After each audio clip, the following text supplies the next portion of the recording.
All right. You're live. We are live.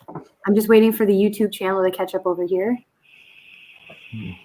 Good evening. Hey. What's up, guys? Okay, we are live. Everything is good. Welcome, everybody, to the new episode of Somebody Kwads. does need to mute their YouTube, though. Someone's got an echo.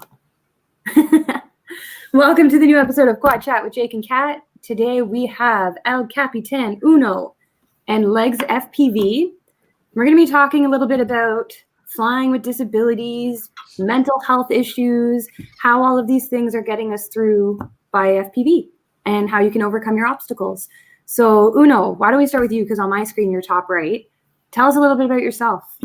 All right, great. Hey, guys. Again, my name is Robert. They call me El Capitan Uno.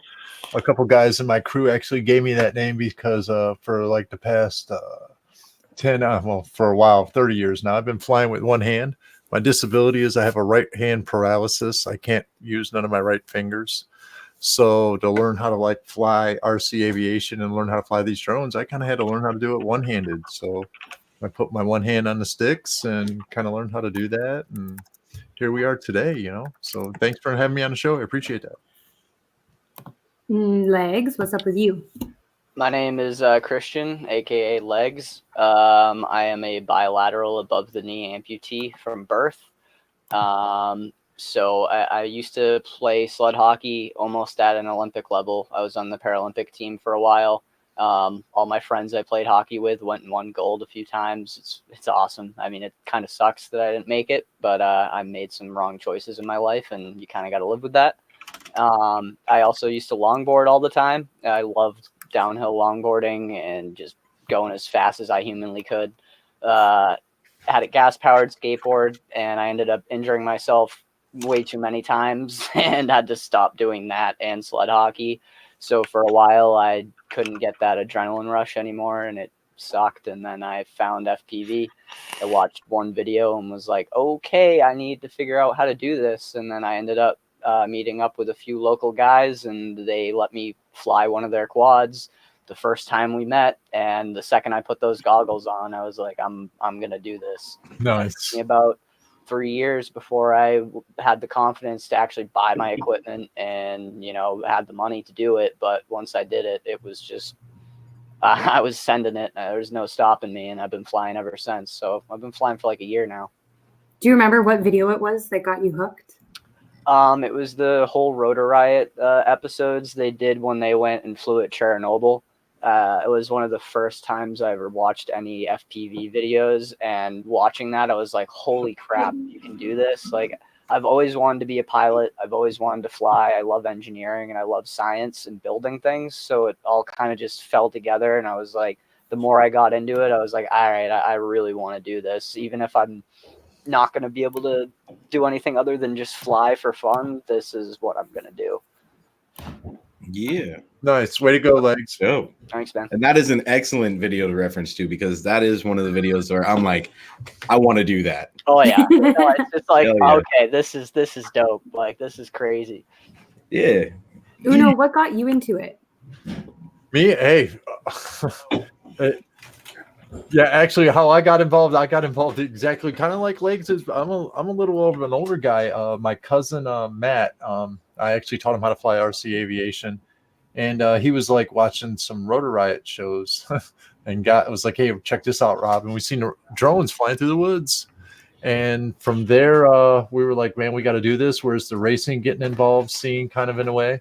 So we went to we have where I do believe it was Ready Made RC has like a little event here in our area, because I'm in Ohio, so we're kind of have a lot of RC and drone events and stuff like that in our area. So he went and bought his first drone, and we kind of didn't know how to program it, and he was like, come on, you got to try this. So I was like, I don't know if I want to do that. I was happy flying RC airplanes, and he was like, oh no, here, he put the goggles on and he put it in leveling, and we had a night spot that used to let us fly at night underneath the lights, and the manager at a store, he wouldn't say nothing to us. So he's like, come on, try it. You can do it. And I did like a couple laps, and I was like, I don't want to wreck your drone on how much you paid for it and stuff. And he was like, man, I don't care. Just try this. And I did 3 laps, And then after that, it was just kind of like, all right, man, I got to do this a little bit more. It's in leveling. You can't really wreck it in leveling. You wreck it, you just don't know how to fly, kind of in a way. So, and it was just kind of like after that. I mean, I've kind of been involved in RC aviation for a while, a long time. And then it was just like FPV and then drones, and let's learn how to do this. So then it was just a battle of learning how to do it with just like one hand. It really wasn't a battle of learning to race or like learning a freestyle or just like I didn't really know much about the industry because we were just watching Rotor Riot. And then after like further investigation and kind of like finding the crew in the industry that was like right here in my backyard, kind of in a way without knowing it, got started. And it was just, like I said, it was just a push to really want to learn how to fly with one hand because I'm more of I have this disability. So learning to fly that with that, and like overcoming that I can do it with one hand was just, sometimes it's a mobility issue too. And I deal with a lot of other people that like fly FPV that have deeper issues and just maybe, working with one hand, legs, walking around from birth. I mean, to him, that's normal. To me, I was like in an accident to get this. So that's like not normal. So it's a retraining process. And I got started doing it. And then, speaking of Rotor Riot, I had a chance to actually, the story's kind of like been around a little bit. I just had a chance to meet, some of the Rotor Riot crew because they were right here, like in my backyard down in the Akron area. And had that day to meet Chad Nowak. And I'm sure a lot of the community in the industry knows what happened that day. So, it's not like I'm not here to tell that story again. And then after that, it was just kind of like you speak to a lot of like individuals that were kind of like you look up to for a while, you're watching on YouTube, and you actually get to meet some of these people in person. It's it takes you, it's a step back, especially when it's kind of like an interest at that time. Cause at that time I was like, whatever, but then they were like, no, we can turn that into an episode. But it was just, it was definitely a step back and take a look at myself and where I'm at today and got started. So you can really do it if you want to do it, man. I mean, look at you, Kat. When I asked you how long you got started, you just got started last June. I mean, it's kind of like under 12 months of getting started. And look, you kind of like have this show. You're showcasing yourself. You're showcasing the industry. You're showcasing your evidently you wouldn't have the show if it wasn't like your passion and love for like the industry and drones and just like maybe how it changed you and changed the people around you. And I mean, it's totally changed my life to where I'm at today. I thank my sponsors. You guys know Armitage just recently signed a contract with CNHL. Yeah. So, and on the industry side of that, it's been really kind of like a great adventure. I do not really kind of like knock it at all, not one bit. And anybody really seriously can do this. And if they don't want to do this, and they can do something else. It's just you got to go and do what you like really want to do. I just seen that I really wanted to do this, and with the chance of like meeting certain people that are like already like moving and shaking in the industry at the time, just open the doors for kind of like maybe to me move and shake, and maybe to open a door for other people, like you got whoever else it is. I mean, I work with new people all the time. I got a new guy, Verb FPV. Verb's awesome. He's an awesome dude. You guys, maybe if you don't know him, check him out. Verb is a good dude. I'm over here at my guy just met 2 years ago. I'm up here in his dungeon. We're right here. His dungeon. My buddy George, he's a great guy. He's been flying FPV for 2 years. He's like, oh, and he kind of was like, hey, ain't you like Captain Uno? I'm like, yeah. He's like, well, dude, you live like 4 blocks from me. I'm like, yeah, and what's up? I'm like, up here, I got my cousin Sidewinder. He's like actually on his way over right now, and Sidewinder works for Flight Test. He's my cousin. He's the guy. What? I showed him like how to fly, and he's like, we like really. The drone industry has really kind of like changed all of our lives. He quit his job. He worked, like I said, he works for Flight Test now. He's about to go to Europe. He's traveled the world for drones. That's awesome. I've traveled the country for drones. I've been to California. It's amazing. It's just truly amazing that what FPV can really offer people that really want it and want to change their lives with it. Kind of in a way. You know what I'm saying? I do. And honestly, for me, it was easier. It's really deep. People, I mean, some people just look at it as like toys and hobbies. Yeah, on the front. on the front of it is, but there's just something magical when you put the guy over. There's a whole community behind it, right? And like, if I didn't have a group of guys around me that were flying, there's no way I would have got into this. There's just no way. Like, it would have never, like, I did RC cars and I used to be a gearhead, but this never even crossed my mind as something I wanted to do until people in my life directly kind of pulled me into it. And then actually, Rotor Riot, Chad Capper pushed me to do it. And here I am today. So, I mean, it happens. There's a story for you right there. Nice. Like I said, he pushed you to do it. I mean, him specifically, like reaching out to talk. I am not going to tell no lies here. Chad Capper pushed me to do it. Yep. I love how you're like, this, just so everyone's clear. I mean, I have admiration for that guy. I mean, I don't speak illy. I mean, I know how the community is, and I don't listen to that. The guy lives in my backyard. I have dinner with the guy. So a lot of the people in the community kind of like really don't have that opportunity to do that sometimes. And maybe they don't know. And maybe they, everybody on social media only sees it for one way. They only see it from the front face. So what you see here, I urge every single person that's in the, like kind of the community, man, get out there, go to your events, shake these people's hands, meet these people as best you can, because those are the ones that are going to be moving and shaking and helping kind of like everybody around. I mean, it's different kind of like where I guess you can say maybe where I met PVN. I'm here in Cleveland, Ohio. There's an active group in Akron. There's an active group in Cincinnati. There's an active group in Columbus. There's an active group. I mean, AMA Field's only 5 hours away for the IO. We're racing every weekend. We're having an indoor races every weekend. I mean, everybody's always, I mean, we're getting 20, 30 pilots showing up at indoor. We're getting 20, 30 pilots showing up at every race in Columbus, Cincinnati, Akron, Cleveland. I mean, over up in Pittsburgh. Detroit's got a rocking team up with their team with Joe and all his pilots. So our region is like really strong with like FPV pilots everywhere. I mean, I want to go rip with this crew. I want to go rip with that crew. I ain't meeting with you guys, but we're going big Buffalo Bando races 3 hours from here. I mean, flight tests with Edgewater Air Park. Come on, Edgewater Air Park, guys. You're wicked lucky. Like a golf. It's like, I don't have stuff like that out. Yeah, like for you. Look at me, guys. I mean, it's like literally, it's like RC Aviation Wonderland. I mean, everybody wants to go and fly a golf course with beautiful trees, and this you can literally go do that at RC Edgewater Air Park. What they did the flight test there. I can't wait to go there. Like, no, it's awesome. They got a little creek and a river, and you can go drive around. Wait, we're putting together something with golf carts and a race anyway. But that's awesome. Nice. Can you please involve a banana? Like do it Mario Kart style? Oh, come on. Yeah. Awesome. Well, anyways, but we have like Edgewater Air Park. Like I said, IO and AMA is like 5 hours from my region.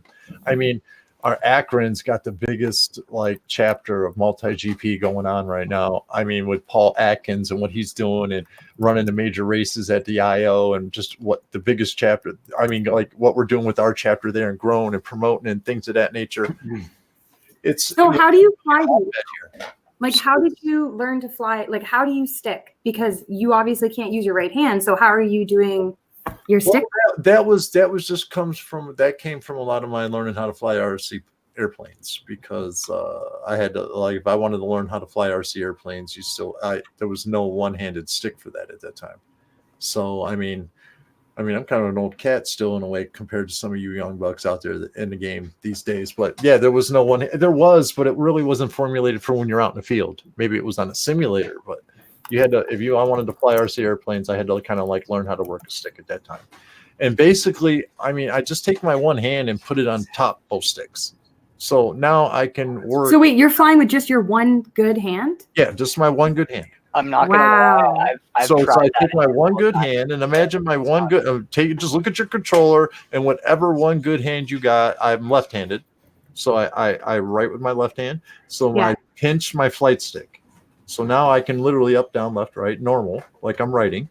Yeah. And then I lay my palm down on the throttle and the yaw. So then that kind of like my one hand is just like on both sticks, and then I just tweak the throttle and the yaw and kind of like pilot that way. I've been. That's amazing though. I'm a family man. I have kids, wife. I mean, house problems. just had a house fire, burnt my thumb. So- Got a scar on my thumb for burning in my house. If you can see it right there. You can't see it. You ain't gonna see it anyway. Anyways, I just had a small house fire in my house. I had to remodel from all that, so it's like but I'm probably gonna maybe do a video later tonight. So, bro, let me ask you a question real quick. Sure. So, when you started flying, and well, what actually got you to think, let's use one hand with the radio like this? What actually got you to what got you to think of that? Well, actually, no, that's a story, kind of a good one in itself. What got me to think of that? What got me to think of that, man, was the day I was with my wife. She wasn't my wife at the time. We were out on a date. We were down at the lake, just down at the lake watching. I seen a guy flying RC airplanes. And I mean, I'm not going to date myself. I was 35 years old, and there was a time and moment when some people, you get to a certain age, man, where you get tired of telling yourself you're going to do everything you've always wanted to do. And sooner or later, you're like, man, I've always wanted to do that, or I've always wanted to do that, or I've always wanted to do that. Well, you're going to look yourself and be like, man, why ain't you doing it already, man? What's holding you really kind of back from doing it already? A bunch of talk. So I got sick of doing that, and I was like, man, why ain't you flying RC airplanes? I was like, yeah, why ain't I doing that? I've always wanted to do that. Oh, I know why. Because you always thought you couldn't because you got one hand, right? Let's forget about all that, man. So like 2 weeks later, I went and bought an RC airplane, and I went out to the RC air shop in Strongsville, Ohio. That was really booming because Strongsville was really known for like RC and I mean, we used to fly with the police officers used to come to the store and buy airplanes and fly with us. So this is where, you know, kind of like my journey in my area, it's always been receptive. I mean, there's never been no problems with no FAA or any pilot or any, you know, buddy getting in trouble in my area. There's never been no problems with the police or anybody getting in trouble with police. As a matter of fact, we take police for rides. I mean, we've all had encounters with them. Hey, man, what do you guys know? We're just flying our toy drones here, man. Hey, you want to go for a ride? Sure, take us for a ride.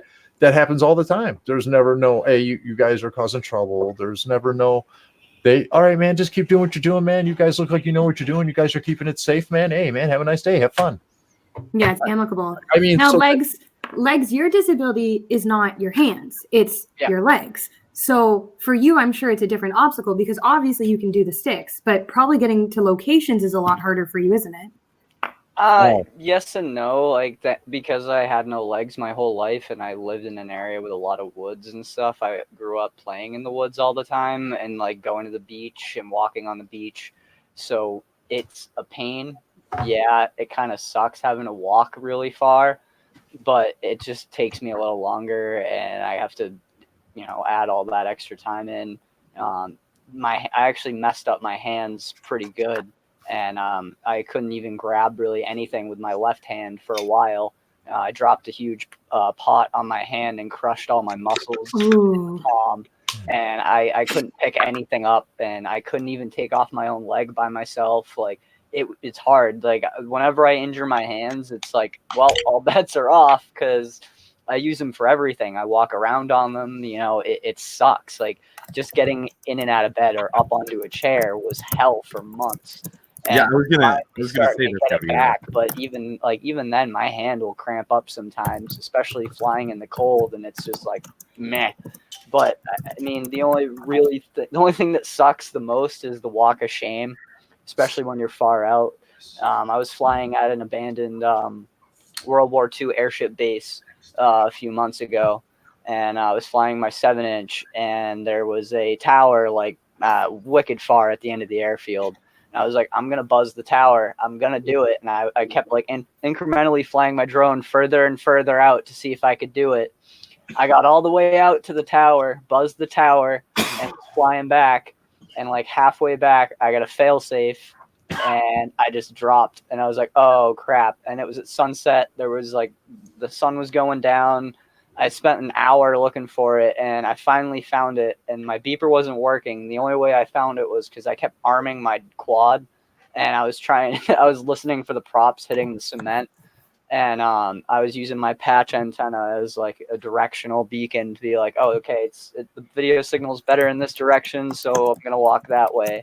But I was lucky I got that back. It was a really cool video, though, but, you know, walking around is really the only thing that's a pain in which. What about climbing trees? Because I was gonna say, what about when you get stuck? I'm a monkey, dude. I can do push-ups without my body touching the ground. Like my upper body strength is absolutely insane. So like climbing trees is no problem.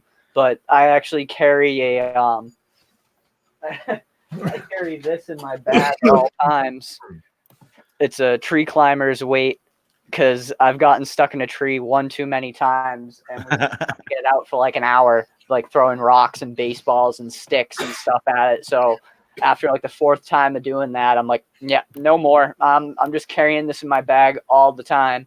And the second I put that thing in my bag, I haven't needed it. I'm like, I'm not going to take it out though, because I know the second I take it out, I'm going to get stuck in a tree and I'm not going to have it. I'm going to be like, oh, what? No, you were talking earlier about taking your nephew or cousin out. Yeah. And my you were shaking the hell out of a tree, and I'm like, I actually depend. Like I'm thinking about it, and I'm like, I depend on my feet and my toes and stuff quite a bit for even leverage to shake a tree. So like that kind of blew my mind a little bit. You know what I mean?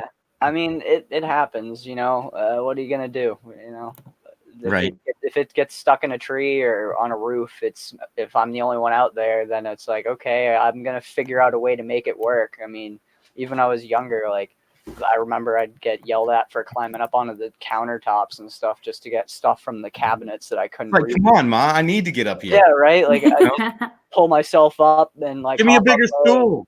Yeah, I mean, it was only at first it was more of a you're gonna fall off and hurt yourself, but they realized real quick that it's like, nah, he's good. You don't have to worry about it.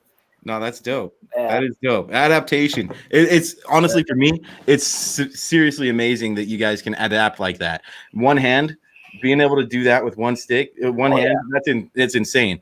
You've been able to get up into a tree and just dominate that shit. That's fucking crazy. Yeah, man. Like one thing that always got me going was like, if anyone ever told me I couldn't do something, it was my job to prove them wrong. Like I taught myself how to swim at a young age. I used to sail. I used to longboard. Like I was saying, like I would longboard like crazy, like all over. I use my toes for that like crazy. Yeah, like I'd push with my hands and sit on the board. Like I had a crazy downhill board and I was going like 25, 30 miles an hour down hills, just freaking sending it. And I'd go boarding with a few of my friends and they were like, we can't keep up with you. Like you're so more aerodynamic. Like I'd literally be able to get myself down on the board and put my hands out behind me.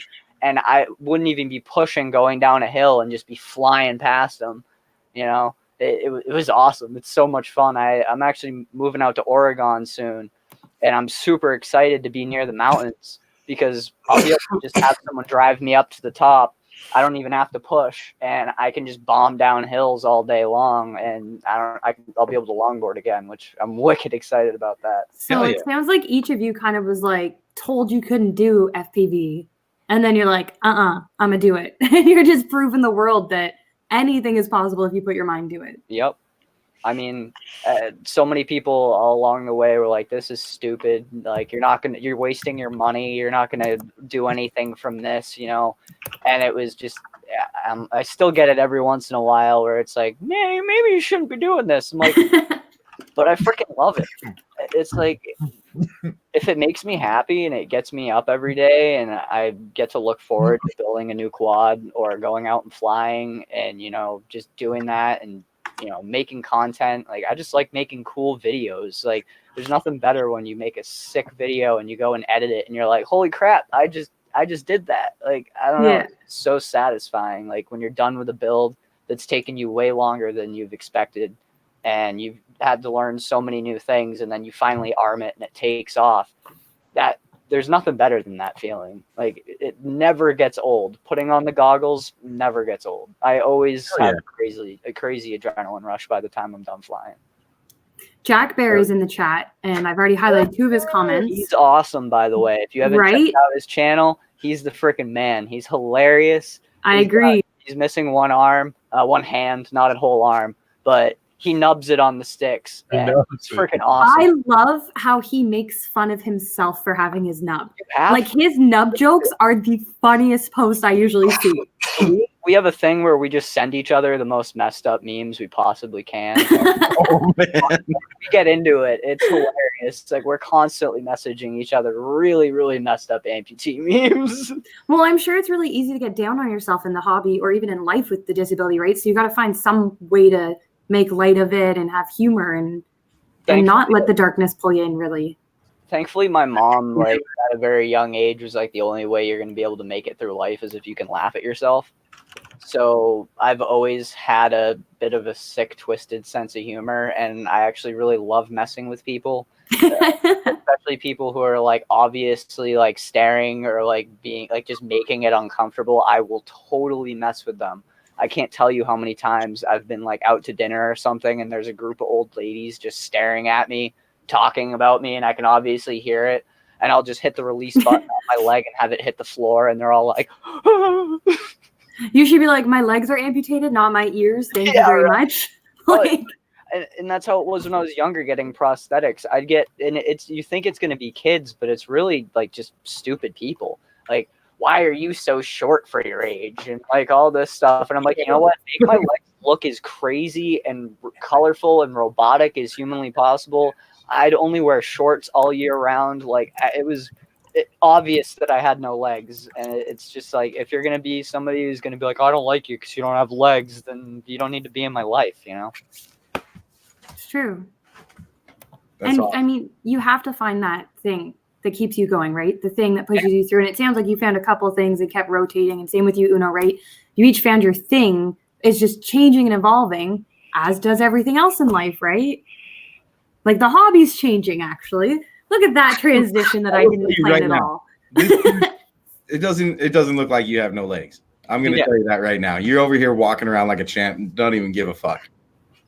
Yeah, You know what I mean? it's funny too because it's like I have tall legs and I'm like 6'2", and then I have my legs that I wear every single day, and I'm like 4 or 5 with those on. You know, it's like I'm more comfortable with those because, you know, if I fall, I'm closer to the ground. My center of gravity is lower. It's easier to get around. They're not heavy like my other ones. It's easier. I don't mind being short. You know, the only time it sucks is when I'm hanging out with friends and have to walk long distances, because then I have to walk faster to keep up with them.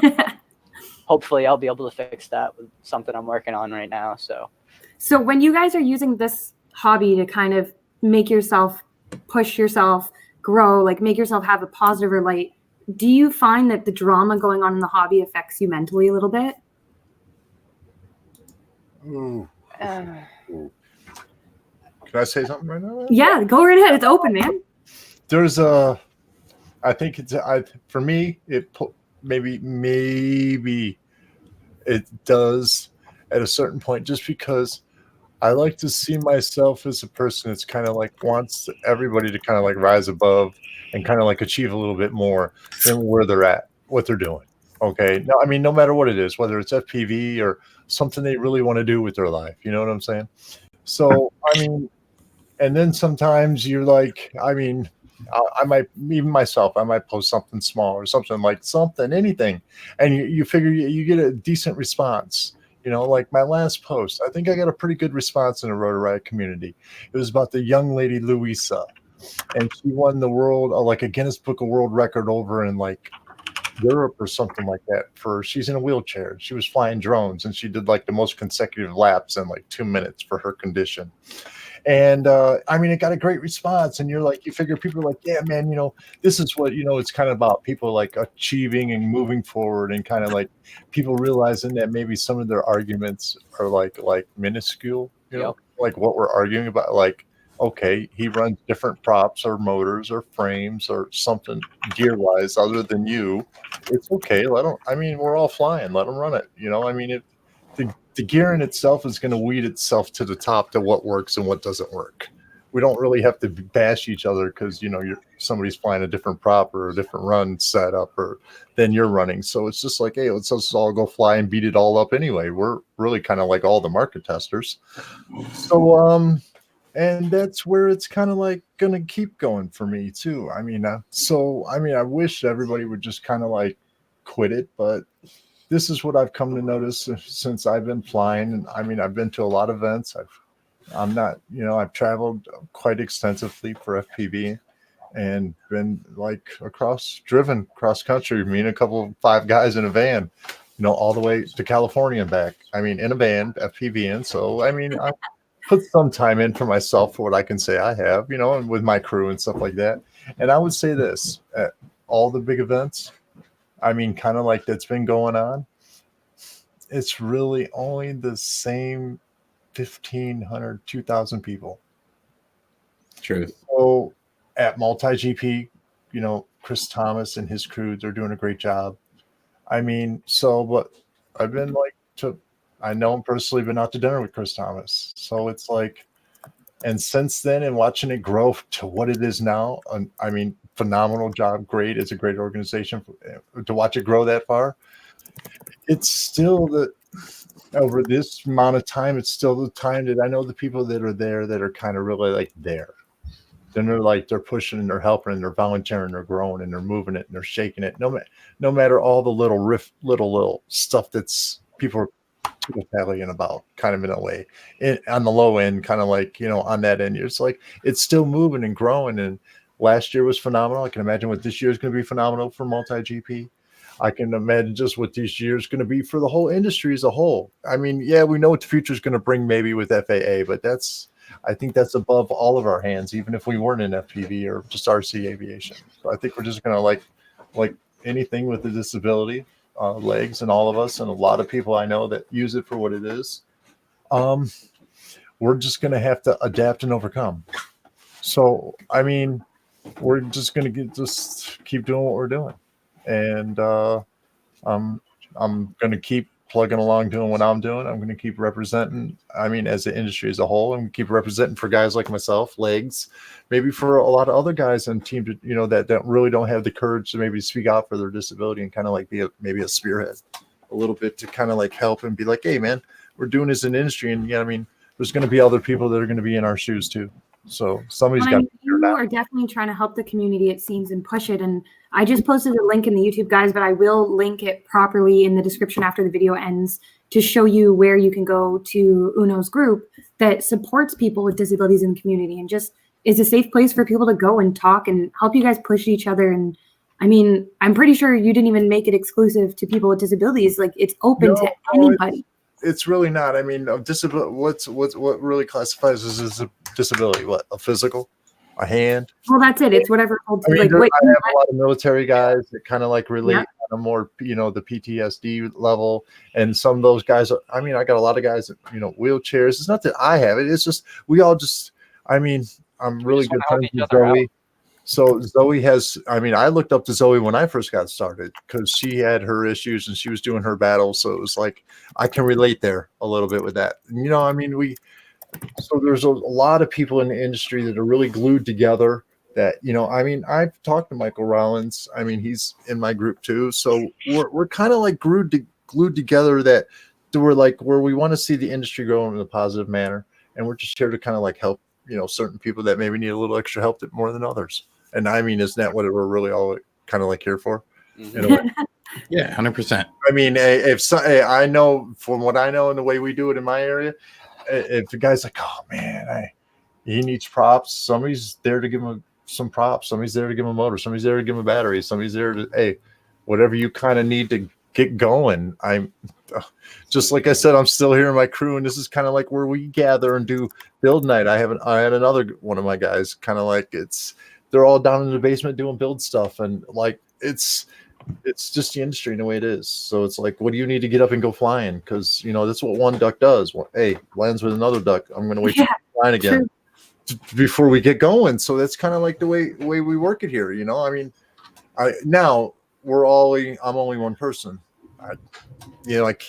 It's everybody needs help. We all need help. We all need gear. We all need. So it's got to be where the local crews really got to get involved with their local area and help the new guys that come in, whether it's through multi-GP, through just freestyling. I mean, I go out and freestyle every day I can. I'm out, race season's about to start. Micro season's going on here hot. I'm just busy with house and kids and getting out of Christmas paying debt. So yeah. So, Right. but still, there's a lot of hot things going on. I mean, a lot of people really just don't know sometimes. They just see it for what it is online. It's bigger than that, guys. You got to get offline and go fly and like fly with your crews and see what it's really doing at some events that are in your area and stuff like that, and see what's really kind of going on and on the bigger picture of it all. You know what I mean? So we're gonna all adapt again. I mean, we're all going to adapt again. I'm asking all of us adapt again. I mean, Yeah, exactly. I mean, it's only going to stop you if you let it stop you, kind of. Yeah, I mean, with the whole drama thing, it's like if you get caught up in it, you're kind of missing out on what this hobby actually has to offer. Agreed. You know, like when I first got into this, that's one of the reasons why I still love this hobby so much. Is like this community. 90% of the people just want to help you get up in the air. They just want you to experience what they're experiencing and fall in love with this hobby. And if you ask for help, you're going to get 10, 20 people responding and be willing to walk you through, even if it's a stupid thing that you messed up. Yeah, you're going to have the people that are like, oh, you're an idiot. You know, your soldering skills are trash.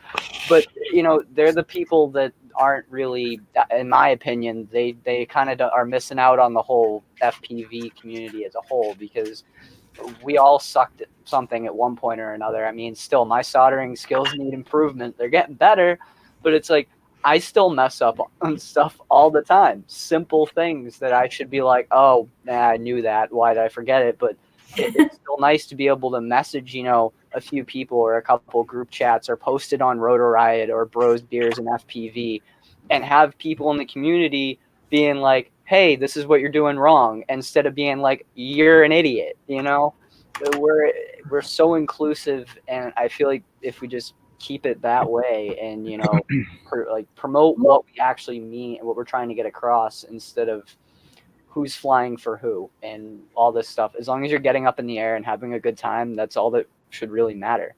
And I like, agree. if you don't have anybody local to fly with, post on one of these groups and be like, I'm from blah, blah, blah, blah. Is there anyone local near me? Because that's how I got into this hobby in the first place. I didn't have any drones, and I went on Rotor Riot's page and I was like, I want to get in this hobby. I live in Massachusetts. Is there anybody that I could go out and fly with? And I got hit up by people that live right off Cape, and they came down to my neck of the woods and flew with me for the day. And if it wasn't for that, then I don't know if I would be in the hobby. So you kind of got to put yourself out there a little bit too. I agree with that. And I think that the people that make those negative comments are the people that aren't really contributing anything to the hobby as it is to help it grow. It's easy to sit there behind your computer screen and, you know, give your opinion on why you're right and everyone else is a moron. Yeah. But you're not out there trying to grow the hobby. You're actually killing it slowly. Right. So I have a question for both of you, and it's probably let's like take turns answering, I guess. So, like, all honesty, what has this hobby done for you? I mean, as far as like, has it helped you grow personally? Has it helped you grow socially? Has it helped you grow in essence, I guess?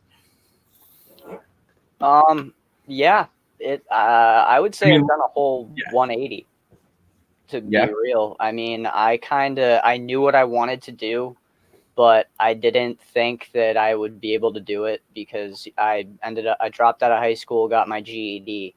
I went to college and was like, I want to do robotics and do this stuff, but I'm not going to be able to do any of it for 3 years until I take all these prereq classes that I don't want to take. So I dropped out and was like, I'm going to just try and teach myself this stuff. And if I can, awesome. If I can't, well, at least I tried. I'll figure something else out. And once I found this, it was like, okay, I want to do this. And like, one of my biggest things was I would start a project and never really finish it.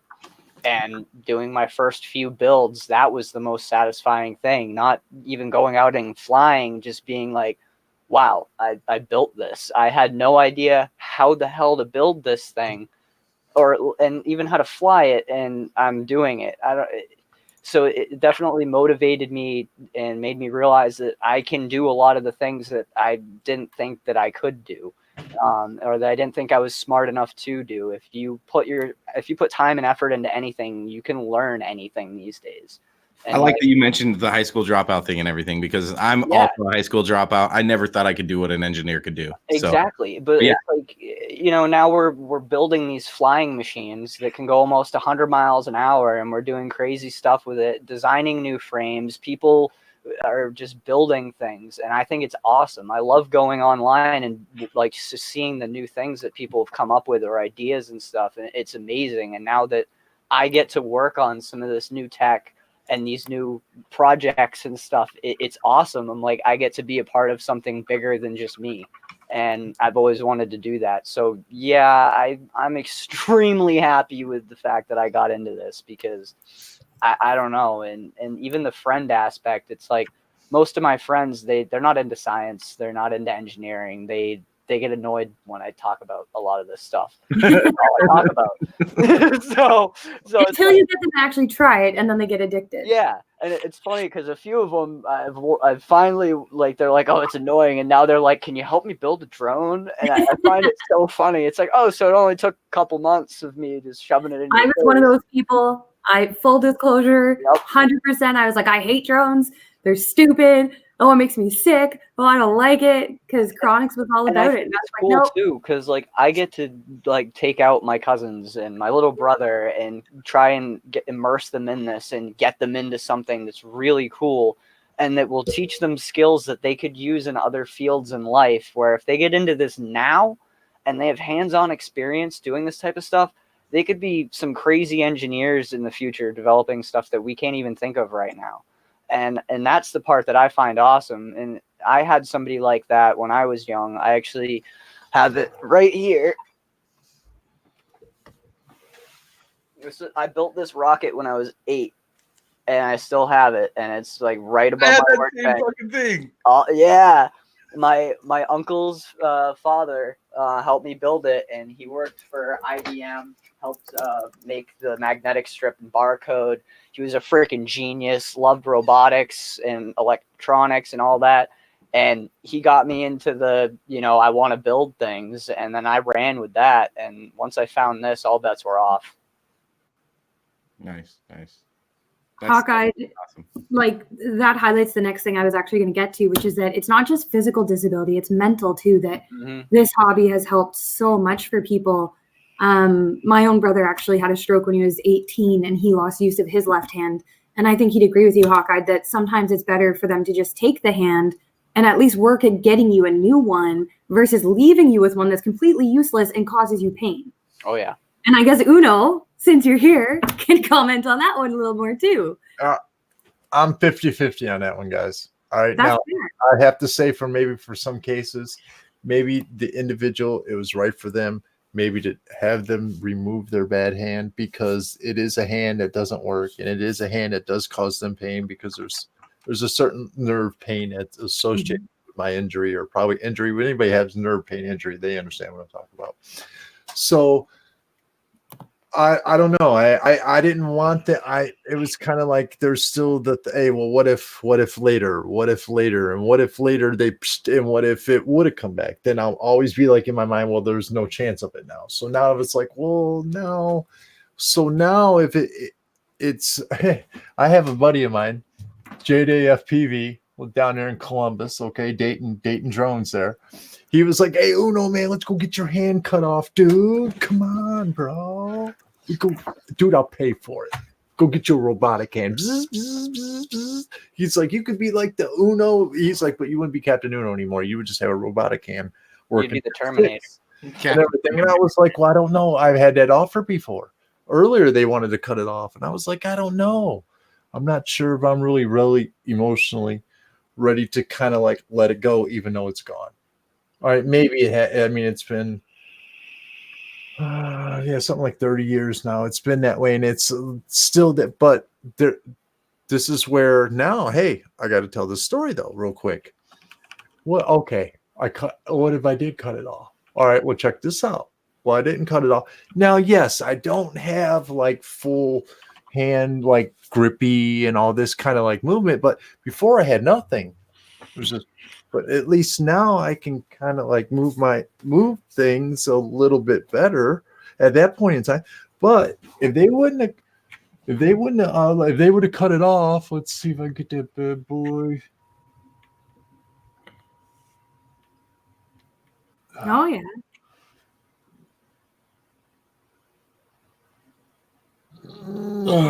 Well, if they would have cut it off, I got a little bit of movement there. So Yeah, maybe you're persevering through it. So I'm kind of like 50-50 on that one. I'm getting it cut off. Maybe. I don't. Oh, that's totally understandable. And if it goes this way, then it's. I mean, what's a robotic? I mean, I'm just got to put. I don't know. I'm 50-50 still. So right now, I'm 51 because I haven't. So I'm 49-51. So Yeah. Plus, you got to think it's a major operation. All the other things that could go along with it, like you might not have as bad nerve pain right now, but then you get it done and you're like, oh crap, I have freaking shooting pains in my hand all the time that I can't live with, and it sucks. I grew a kneecap. somebody And just. I had to get that removed, and like I have bad nerve pain still, and like I don't even have legs. I was born with no legs, and I still have that shit. So somebody just told me a amputation story. is not something you take lightly. No, the nerve pain is not the. Hey, somebody just told me a story about somebody that got in an accident. Had my arm, and he had the same condition with one of his arms in the accident. Doctors were like, "Well, hey, we can go in there and we can kind of like fix that for you." Yeah, They went in there and fixed it again. But as they were going in the back of his neck, there, I guess evidently something happened. I don't know what happened, but he come out of the surgery and he couldn't use none of his limbs anymore. Because you're dealing with a nerve and you're dealing with something exactly. It's that they're risk not is 100% way up know there. about, and where with the way it goes, it's like a star map in there with nerves. Yeah, So it's hard to track that. It's yeah, and you could hard just to track bump that like, anymore. the So I wrong was way, scared. and it's I was like well, you can't fix that. Like once yeah. once it's done, it's done. You know. I didn't want him to go back in there. I was like, okay, because they didn't do the injury. They didn't try to go in there to fix it. Or like, damn it, they just know, oh, you got nerve damage. Let's just leave it alone. Let's let it heal. Mhm. Let's see what happens. If it comes back, maybe you can get some nerves back. If you can't get no nerves back, then that's just the way kind of like nerves work. Yeah. And they really can't like do it. Maybe they can now with stem cell and nerve surgery now, but 30 years Even ago, with they my brother, couldn't do it. honestly, the chance that they talked about doing nerve transplants from like his shins or something up into his hand, and like the success rate was so low that my brother's terrified of needles from his hospital experiences that he was like, nope, it's not worth it. He's just like, nope, straight up. It And really isn't worth it. I didn't want to let him go back in there and take a chance of it being worse than what Yeah. it was. It's so I was just like, hey, learn to live with. There's been people that live with worse. There's been people, that've overcome worse. So I associate myself with like a lot of like winning stories of people that have overcome a lot of things. You know what I'm saying? So that's kind of like where it's going to go. And Jake, you asked the question earlier, what's FPV really given to me? Wow, Yeah. God, FPV changed my life in the past 5 years. FPV's given me a lot of things. It's given me, most of all, it's given me a sense of adventure. I put the goggles on and it's like, no matter where, I mean, I live locally. Yeah. Adventure. Yes, definitely across the country, over the past 5 years. A lot of good friends, a lot of good mentors, a lot of good associations, a lot of good locations, for the story, for what it is for me, and it's, I'm waiting for the rest of it to unfold because there's just like even more adventure. So you put the goggles on, I can go to a park I've been going to I live in this area all my whole life. So I can go to a park. I've been walking, like the back of my hand since I was a kid. And you put the goggles on and it's literally like a whole nother million different locations with where you can take your drone and what you can do. And it's like the freedom of a bird. And FPV is 100% adventure. Locally, large scale industry wise, large scale meeting new people, new pilots, just, social media wise, it's good to inspire and know that maybe I have some type of, platform that can share my story, let alone inspire other people to say, hey man, I was complaining I had no shoes until I met a guy that had no feet. I mean, so I was complaining I couldn't get a power loop until I seen this guy. Hey, he's flying with one hand, and at least I could give it a try. I mean, kind of in a way, because I believe FPV can change people's lives for the better. I mean, it's something they can go do, enjoy on a down pastime. And then if they take it a little more serious, it's something they can race with. They take it a little more, they can something to freestyle with. You get involved in a community. Once you're involved in the community and you're kind of like involved in your local, and then you get involved social media wise, you see who's kind of like helping it go in right places and right moments. They ain't really doing the bickering type stuff. I mean, I keep it moving. Just like to have fun, man.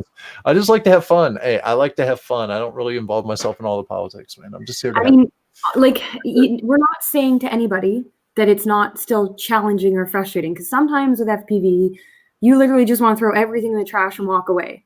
Like, you will have those moments, but it's something else to focus on. So far. Yeah, exactly, right? And like, I have mental health issues, luckily a lot less than other people I know, and I would never say that I'm on a hard rock often, but I mean, in October I had a minor car accident where I tore the tendon in my knee because I braced myself for impact, essentially, right? And I quit flying for a month. So I completely did not fly for a whole month because it just sucked to get up and go, and it just was one of those defeated things, and I let it consume me, and just, I told the guys, oh, keep going, and I didn't really talk about it, but that's what it was, right? I let it win, and you can't let it win.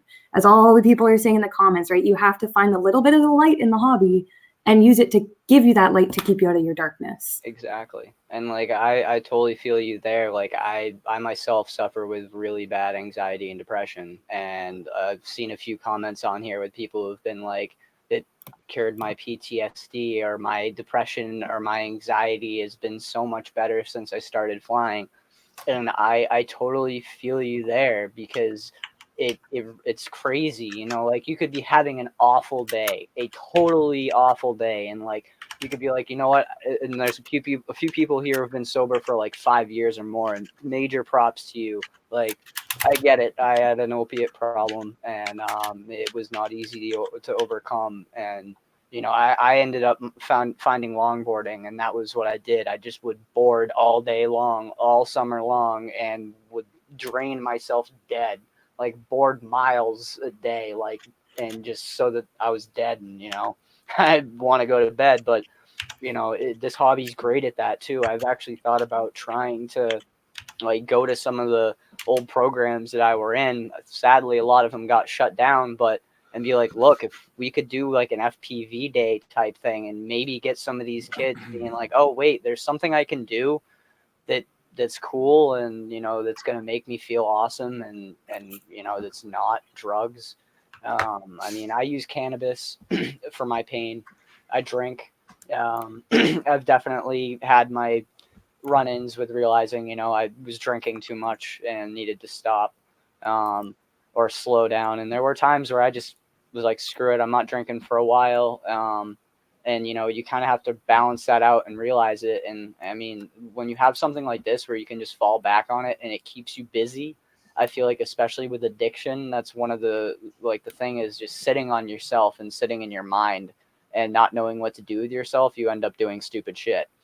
And you're constantly thinking about other things when you're in this hobby. Your brain's never shut down. Like, that's kind of hard to go to sleep sometimes, because I'm like, I need to do this, or I need to get that, So I don't know. This hobby can really, really save people's lives, and it can drastically change them. And the more people that I feel like get involved, the happier people are going to be. I mean, who doesn't want to be a bird in the sky, And like you were saying, Uno, with you go back to some places that you'd spent like your whole life walking around or just being around, and you're like, oh wait, I've never flown there before. Let's go and do that.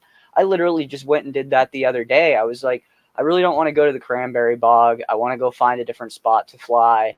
And I was like, wait, I can just go to my elementary school. There's like crazy awnings all over the place. I still haven't done a power loop yet. Let's go and do it. So I called my uncle, and he gave me a ride, and I flew there and had a great time. I only got one pack in before I broke something, but still, it was really cool to be able to be like, oh, I went to school here, and now I'm ripping here. And I'm going to be doing that a lot more. I actually want to just continue to go to spots that I've been to and fly. I actually contacted one of the ice rinks that I used to go practice at all the time, and asked if I could go and fly my drone in the ice rink one day when no one's there or in between practices, just to do a cool video flying around the rink and skating around and, you know, on the ice and stuff. I feel like it would be so cool. And my two favorite things, you know, I get to chase a Zamboni with a drone. Like, what? That'd be freaking awesome. Right. That'd be dope. See, I had a we were ripping at a park one day, and there were a bunch of we call them orange vests or whatever. Usually, just a bunch of guys from like our alpha house, or you know, they were previously in corrections or whatnot. And these guys' minds were completely blown away by what we were doing. So I've always wanted I want to coordinate something with our guys here, the alpha house and whatnot, because I think a lot of what they're doing is either going to be drug addiction, mental instability, something like that. So it can definitely help with all that stuff too. And I think that it could be really good for somebody like that as well. Yeah. And like overcoming anxiety, using drones to do that. Let me tell you something, you're going to be shaken like a leaf. Like, I can't tell you how many times I've landed, especially like even still now, there'll be times where I go to a new spot and like, I'll like land and my hands are literally just like, holy crap, I just did that. Right? Oh my God. But it's like, you get used to that feeling. It becomes more of you connect it with something fun. That feeling. That feeling, you know, instead of like, so when that comes on next time, when they're, you know, just in the random, when you're just having a panic attack, you're like, all right, well, let's just pretend I'm in the air. What am I going to do? You know, just breathe, just roll with it. You're okay. You know, I don't know. It kind of makes you think in a different way. Well, I mean, like, I know for Chronix, he quit smoking because he couldn't afford it with FPV. So sometimes it's something that's smaller that you've been hooked on for so many years, but it just gives you that little push that, like Blizzard just said, right? If you drink the beer, you piss it away. If you buy a flight controller, you have fun for a lot longer. And honestly, I had that realization not too long ago, like a few months in the summer. I was like, I'm spending a lot of money on beer, and I don't have parts for drones. Like, I could get parts for my drone, or I could get wasted with my buddies. It's like, so I cut it down. I'm like, I'll get a 6-pack a week, and you know, and that'll be it. You know, if I want to have a beer or two, I have a beer or two. But it's not like I have an 18 rack in the fridge just there all the time, like, oh, I'm gonna have a beer, you know. Vicious Vice, I highlighted your comment because I think that's something a lot of us deal with in the winter, is that winter depression. I mean, myself, I'm in Canada. Like, if you've seen the news, you know that Newfoundland is in a state of emergency right now and the army's digging them out. Like, Canada is pretty snowy right now, and it's really hard to fly our drones, and we're conformaling, but just one little thing gets through and your whole drone drops down to the sky. And I mean, I saw a frame get smashed that way recently. So you just got to keep pushing. Find the sims. Get on the sims. That really helps, especially when you can join some people and talk to them. Val's Life does stream, Legz was talking about earlier, where she'll go online. So much fun, guys. Hop on. I've been using Liftoff like as my go-to sim forever up until last week. Val actually hooked me up with Velocidrone, and it's amazing. It's the best sim out there, I will tell you that I've used, and I've tried a couple of them, and this is the most realistic. Plus, it's so much fun to just get in there with a group of people and just rip around, whether it be racing, which I'm not very good at, but I've been getting better at because I've been with gas and stuff. Or none of us are good at racing. None of us are good at racing. So and like Uno said too, right? Whoops. Find some whoops, get in a whoops, see if you can do something with whoops, because that'll help you get through the winter of suckiness too, right? Where you're having trouble getting out to fly. And for us, literally, it's if there's sun, we try and fly. Even when it's like -20 something, which I don't know what Fahrenheit that is, but I know that you get to a certain cold and they match. So it gets pretty cold and we fly. And I mean, we're all counting on this weekend, unless it's this major snowstorm, which it hasn't been the last 2 weekends, we're going flying. And you just have to keep pushing yourself. And yes, Vamper, if you quit smoking, you have more money for quad parts. That is a fact. or just switch to vaping, man. I mean, it's way cheaper and you don't smell. You can vape inside. And I used to smoke cigarettes like a chimney, and I've been vaping for a while now, and it's way better. My lungs feel better. I feel healthier. My acne's gone. You know, I'm totally pro vape. So if you're a cigarette fiend, give it a shot. It's gonna be weird for a little while, but after about 3 weeks of vaping, you're gonna go and smoke a cigarette and be like, "This is gross. I want to hit my vape." No, I agree with you, Legs. I about 2 years ago, I quit smoking cigarettes and purchasing cigarettes, and I went to a vape smoke pen, and it's less nicotine because this is from what the cigarette's doing, and I smell cigarettes or even touch it, look at it, it's like, ooh, I want my vape back. Exactly the same story. I mean, I'll smoke a cigar every once in a while. Don't get me wrong, but I have to be pretty buzzing to smoke a butt, to be real. Like, I have to be out with my friends and I agree to that. just be like, "Oh yeah, my vape's dead. Give me a cigarette." So, Uno, Yes. with one hand, Yeah. because you fly with one hand, and I noticed. I watched maybe 2 or Hey, 3 I ain't videos doing- recently. I am. There's a couple guys that fly like I do. There's one guy in Russia, but anyways, go ahead. What kind of flying do you prefer? Like, do you prefer like freestyle or racing or? Ooh, good question. There's moments I prefer racing, and then there's most of the time. No, I'm going to be honest. I prefer freestyle. I like to freestyle. Okay, because and that's why I'm asking, because like being being able to race. I mean, I think that would be a little hard with one hand to do. You know what I mean? No, you got it, and that's why I'm asking. No, don't get me wrong. I'll race. I mean, I like to beat myself when it comes to racing because it's like I already know. Well, I've been doing this since 2015. I kind of already know my one hand's not going to be as fast as somebody's two thumbs, especially when you're dealing with some of these young guys like Evan Turner and Van.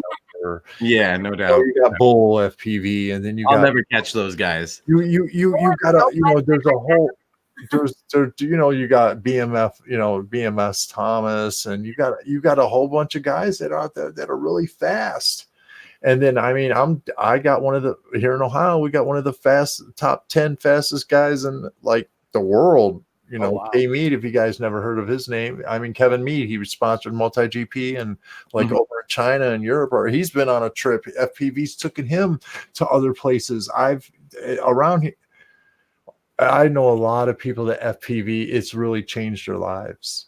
I mean, it's like I'm surrounded by it, like where FPV is like changing people's lives, and it's taking them to locations they never thought they've never been in their entire life, all because they fly drones in FPV. That's just my story of it. Now I know a lot of people in the community don't really kind of see that. Kind of like, they're from their areas and they watch it on social media, or they just watch what maybe Rotor Riot's putting out as their content, or they watch what what other groups are putting out, like for maybe their pilots and their content and stuff like that. So I can see where they don't see what I see, kind of in a way, you know what I'm saying? So I like to share more. I mean, how I see it and the way we have it kind of like here in our area with everything that's going on with FPV, does that. Yeah, thanks, Jake. I appreciate that. This is a video of I actually like flying this building. I just caught it late in this video here when you see it coming on, but it's here in this area, it's different with the crew and the people in the establishment and everything that's going on, kind of like that we have in our local region. So does that mean, my point of view might be a little biased and spoiled because of everything that's going on? And I know a lot of people across the country, maybe across the world, don't have kind of like the access to the different points and avenues that maybe I have, so that could be the case, kind of in a way. I'm really not trying to say it is, because a lot of people don't have, it takes some time and travel. But then again, I know a lot of people that drive. Eugene Connor driving 18, 19 hours to come to the IO. Trey, and I Trey driving a long time. I mean, I know a lot of people that come from flight test driving 8, 10, 12 hours to go to a fest weekend, enjoy some of that air combat. Look at that. Up with people and getting to meet Josh and, you know, kind of like getting to mingle there and, you know, meet some of the people that are putting on that event there, you know, and you gotta look at that. I mean, I was watching flight tests when I was doing airplanes way before I was even doing drones. I was watching Josh. Yep. Like, oh, how do I put that airplane together? You know, I knew they always supported Horizon airplanes. I'm a 100% fan of Horizon airplanes. There you go for the plug. Not saying that I'm not sponsored by them, but I like the way Horizon put their. I've been flying Horizon airplanes for 10 years, so to know that they were like right here in my backyard, I go shake Josh's hand. I go out to Edgewater. You know, I mean, Josh, I was just out there flying a plane, a festival there, and for the first time, I got to fly a plane at Edgewater because usually I go there to fly drones. So, What do you think, Mike? so it's usually a race there that is put on by my cousin Matt Nokowski and Flight Test, and we have a race there local with Paul Atkins. So, you know, I think a lot of pilots don't have that. So Now- and so they don't see what I see kind of in a way out of it. But like, Now- I feel like you also, sorry, Go ahead. No, let's I feel go. like you kind of also got to take it a little bit into your own hands too. Like, I mean, if you really want to go and meet new people, then you kind of got to put an effort in to drive that distance, or be like, all right, I'm going to put some money aside and I want to go to IO, so I'm going to make sure that I can make that happen. Like, I went to the Boston Drone Film Festival, and like, the second that came out and like that was going to be a thing, it was the first one, I was like, I'm going to go. I'm like, this is going to be awesome. I'm like, I'm going to submit a video, probably not going to win, but I'm still going to go. And I submitted a video. It really wasn't that great, but it was the best thing I could do at the time. And I was happy with it. And I got to go and I met a lot of amazing people and I learned a lot. And it was one of those things where it was like, it made me want to be a better pilot and do more things with what I'm doing because of the people I was around. Like, it really felt like I was at a hockey camp all over again, you know, with the camaraderie and, you know, the people just wanting to, it didn't matter if you were a DJI pilot taking pictures and doing cinematography, or you were a freestyle pilot and killing it. Everyone just wanted to learn shit from each other and help each other out. And it was really, really cool. And like this past summer, I went to Delaware and I hit up Bot Grinder and was like, hey, I'm going to be in Delaware. Nice. Can I maybe come fly with you? And he was like, dude, definitely. So I took the train to Philly and I flew with them for a day with the Philly squad at the abandoned school. And I had an amazing time. I destroyed my quad and lost all my footage, which sucked. But it was still an amazing experience. And like, one of the guys let me fly his drone and it ended up shooting to the moon and I smashed his drone and I felt so bad. I was like, I'm so sorry, man. He's like, dude, it happens. He's like, I wouldn't have given you the controller if I wasn't okay with it breaking. But still, it's getting out there and hitting up these pilots that you think that won't respond to you to like, see, you know, can I come fly with you? Because most of the time they're like, yeah, why not? You know, it was nerve-wracking. I was an anxious mess when I went to go meet Bot. I'm not going to lie. I'd been watching him since the get-go, and I was like, oh, my God, he's, like, one of my favorite pilots, and I'm going to go fly with him. Holy shit, like, what's going on? I was up till 6 in the morning trying to get one of my quads to work. I managed to get it working when I was at the school. Like, I brought the laptop and was trying to figure out why it wouldn't arm, but you know, it was so much fun. And it's like those little experiences, like I feel like as a newer pilot, they boost you like so much. Like just to be like, wow, like these guys are normal people. Like they're making videos, they're pilots, they're doing this for the same reason I am.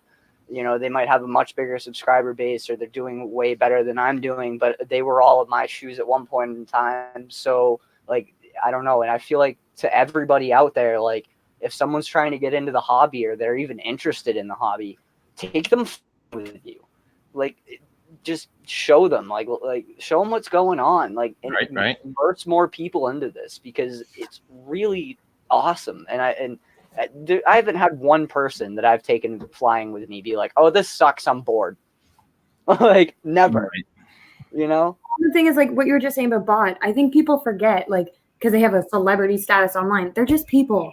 Bot's a person. Sharpoo is a person. Chad, Stingy, Steel, Schizo. Everybody's a person. He's not a person. He's a ghost. Well, now he's and that's the but other anyway. all the people that are shit talkers out there. How would you feel if someone did that to you? It's Like true. you spent all this time and effort and you're doing what you love, and then you have all these people just being like, oh no, you suck for this reason and this reason. They've never even met you. They don't know you. They only know you through social media. Like, Right. come on. All honestly though, easy to lie Sharpoo on is the social only media. reason that he is the only reason he was the starter of my flying. So But Yeah, no, no, it's pretty cool. people are people, man. If you want to ask them questions, reach out to them. I've never gotten a negative response from a A-list pilot. Like you just talk to them. Everyone's kind. And like you were saying earlier, I forget which one you said it, but like 80% of the hobby wants to help. Yep. There's just a few trolls, as there is with every single hobby, that are going to try and tear you down, and you can't let them. I love it when I get hit up from random people that watched a YouTube video of mine and they're like, dude, you're killing it. This is awesome. Like a pilot that I've never even talked to before. And they hit me up and they're like, oh, this is so cool. Like, I love that. Like, it's awesome. It's just like, okay, so someone's liking what I'm doing. So, you know, I'm going to just keep doing what I'm doing. That's it. But I mean, devil's advocate, right? Like, I know for some people, the anxiety goes the other way, where they have trouble going to meet people, they have trouble reaching out, and they have trouble trying to, you know, push themselves. For you, because I, again, have dealt with that a little bit, would say find one person that you feel comfortable with. And as your comfort grows with them, bring in one more person. Mm-hmm. And then slowly develop yourself that way. And I mean, at the end of the day, you only have to fly with who you want to fly with, and you only have to grow with who you want to grow with. But I definitely say it's more fun to fly with other people. And there's no way I'd be where I am today if I wasn't flying with the guys I'm flying with that are pushing me and giving me something to aim for and helping me along the way. There's no way. I agree. I just want to add to that. Our saying around here is you rise up to the level of water around you. So there's a high level of skill. Excuse me. There's a high level of skill of pilots. So you always got to surround yourself with the guys that are just moving on and growing and getting faster and faster.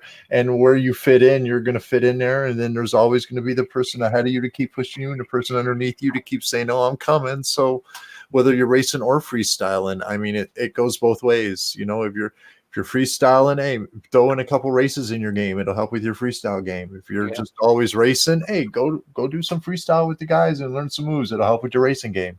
And it goes hand in hand. So I just say get out there and do the same thing. You know, just do the same thing over and over. Burn some packs. If you really do have crippling anxiety, like I used to get terrible panic attacks. One thing that really, really helps is CBD. I preach by it. I would be having a full-blown panic attack and like my hands will lock up, like my face goes numb, like it's bad. Like it sucks when I get panic attacks. And I can take a small amount of CBD and it's gone. Like I can just feel the relief over my body, and you know, it's non-psychoactive. You know, you might take a little too much and you get a little sleepy, but 9 times out of 10, it's going to help your anxiety. And I constantly have it in my vape, you know, just to help with my pain and my anxiety. But taking CBD regularly, it really does help with anxiety. And I've been on lots of different medications to help with that stuff. I don't knock it at all. There's a point in time where everybody needs it.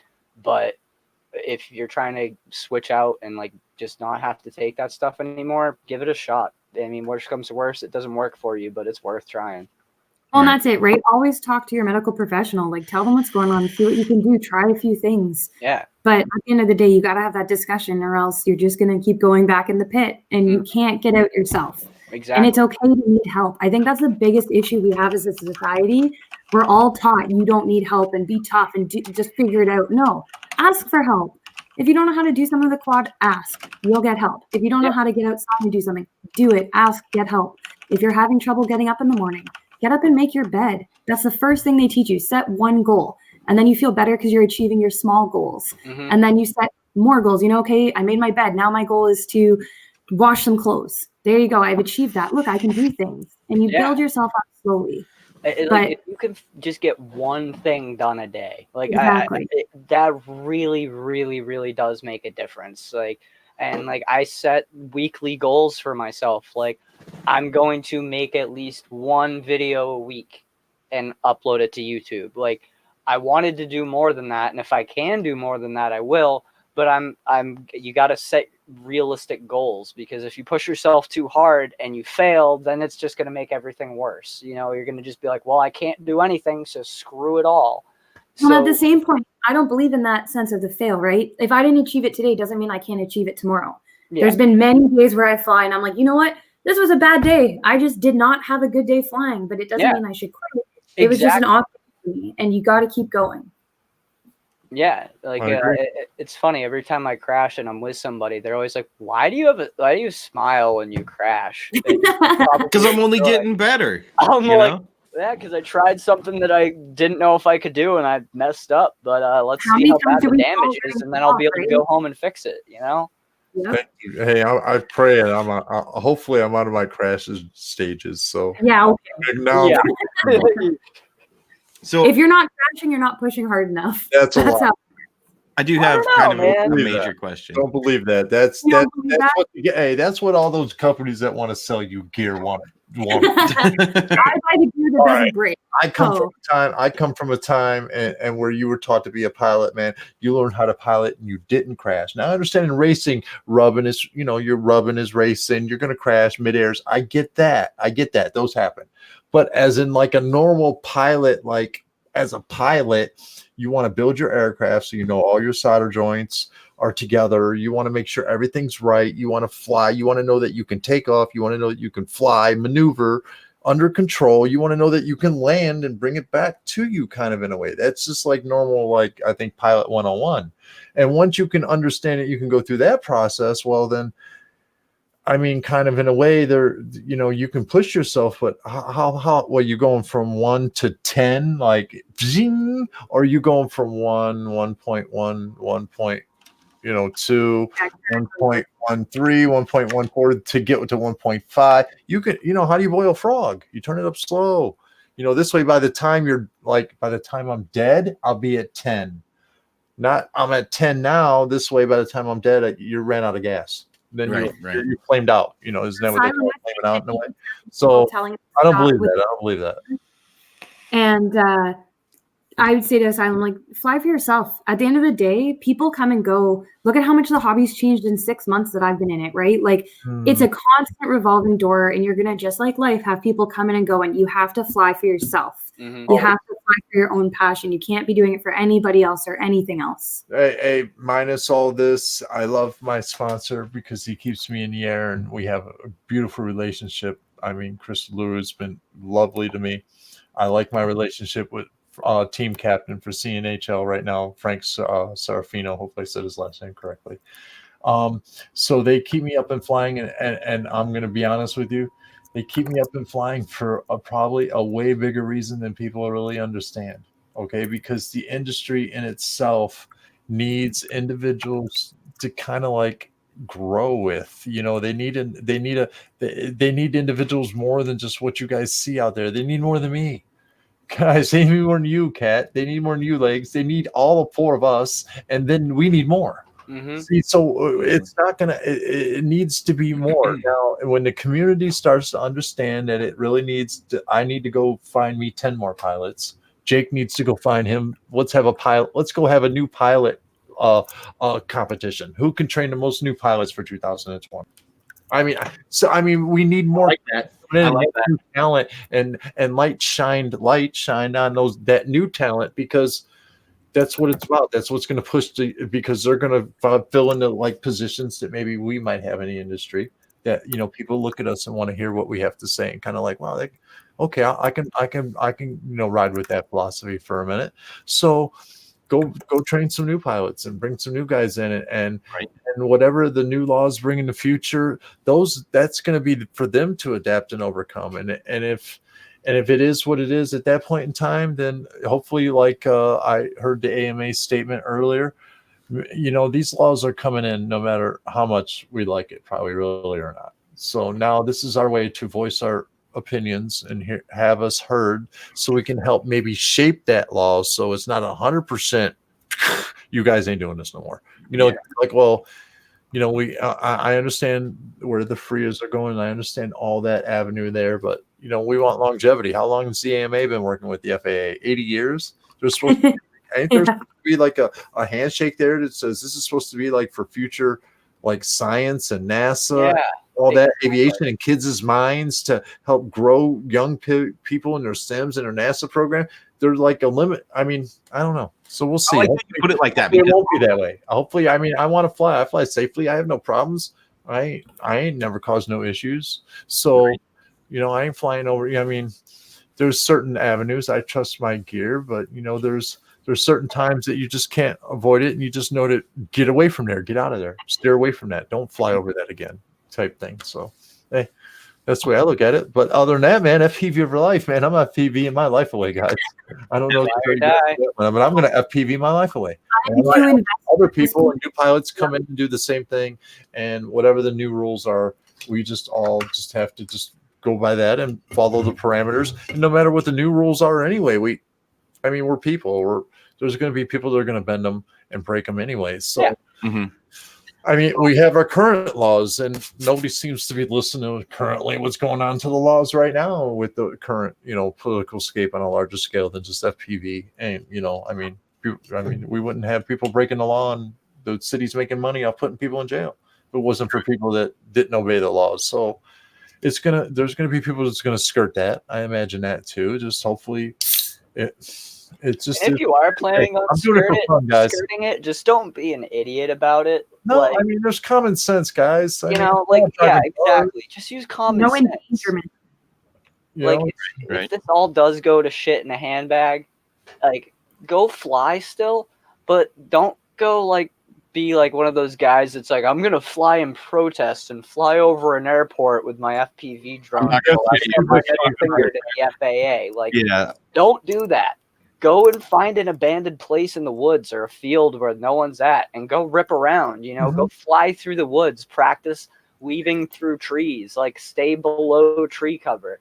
We can still have fun. And it's like the way I look at it. And last night on the UFDA shit show, Enoch said it perfectly.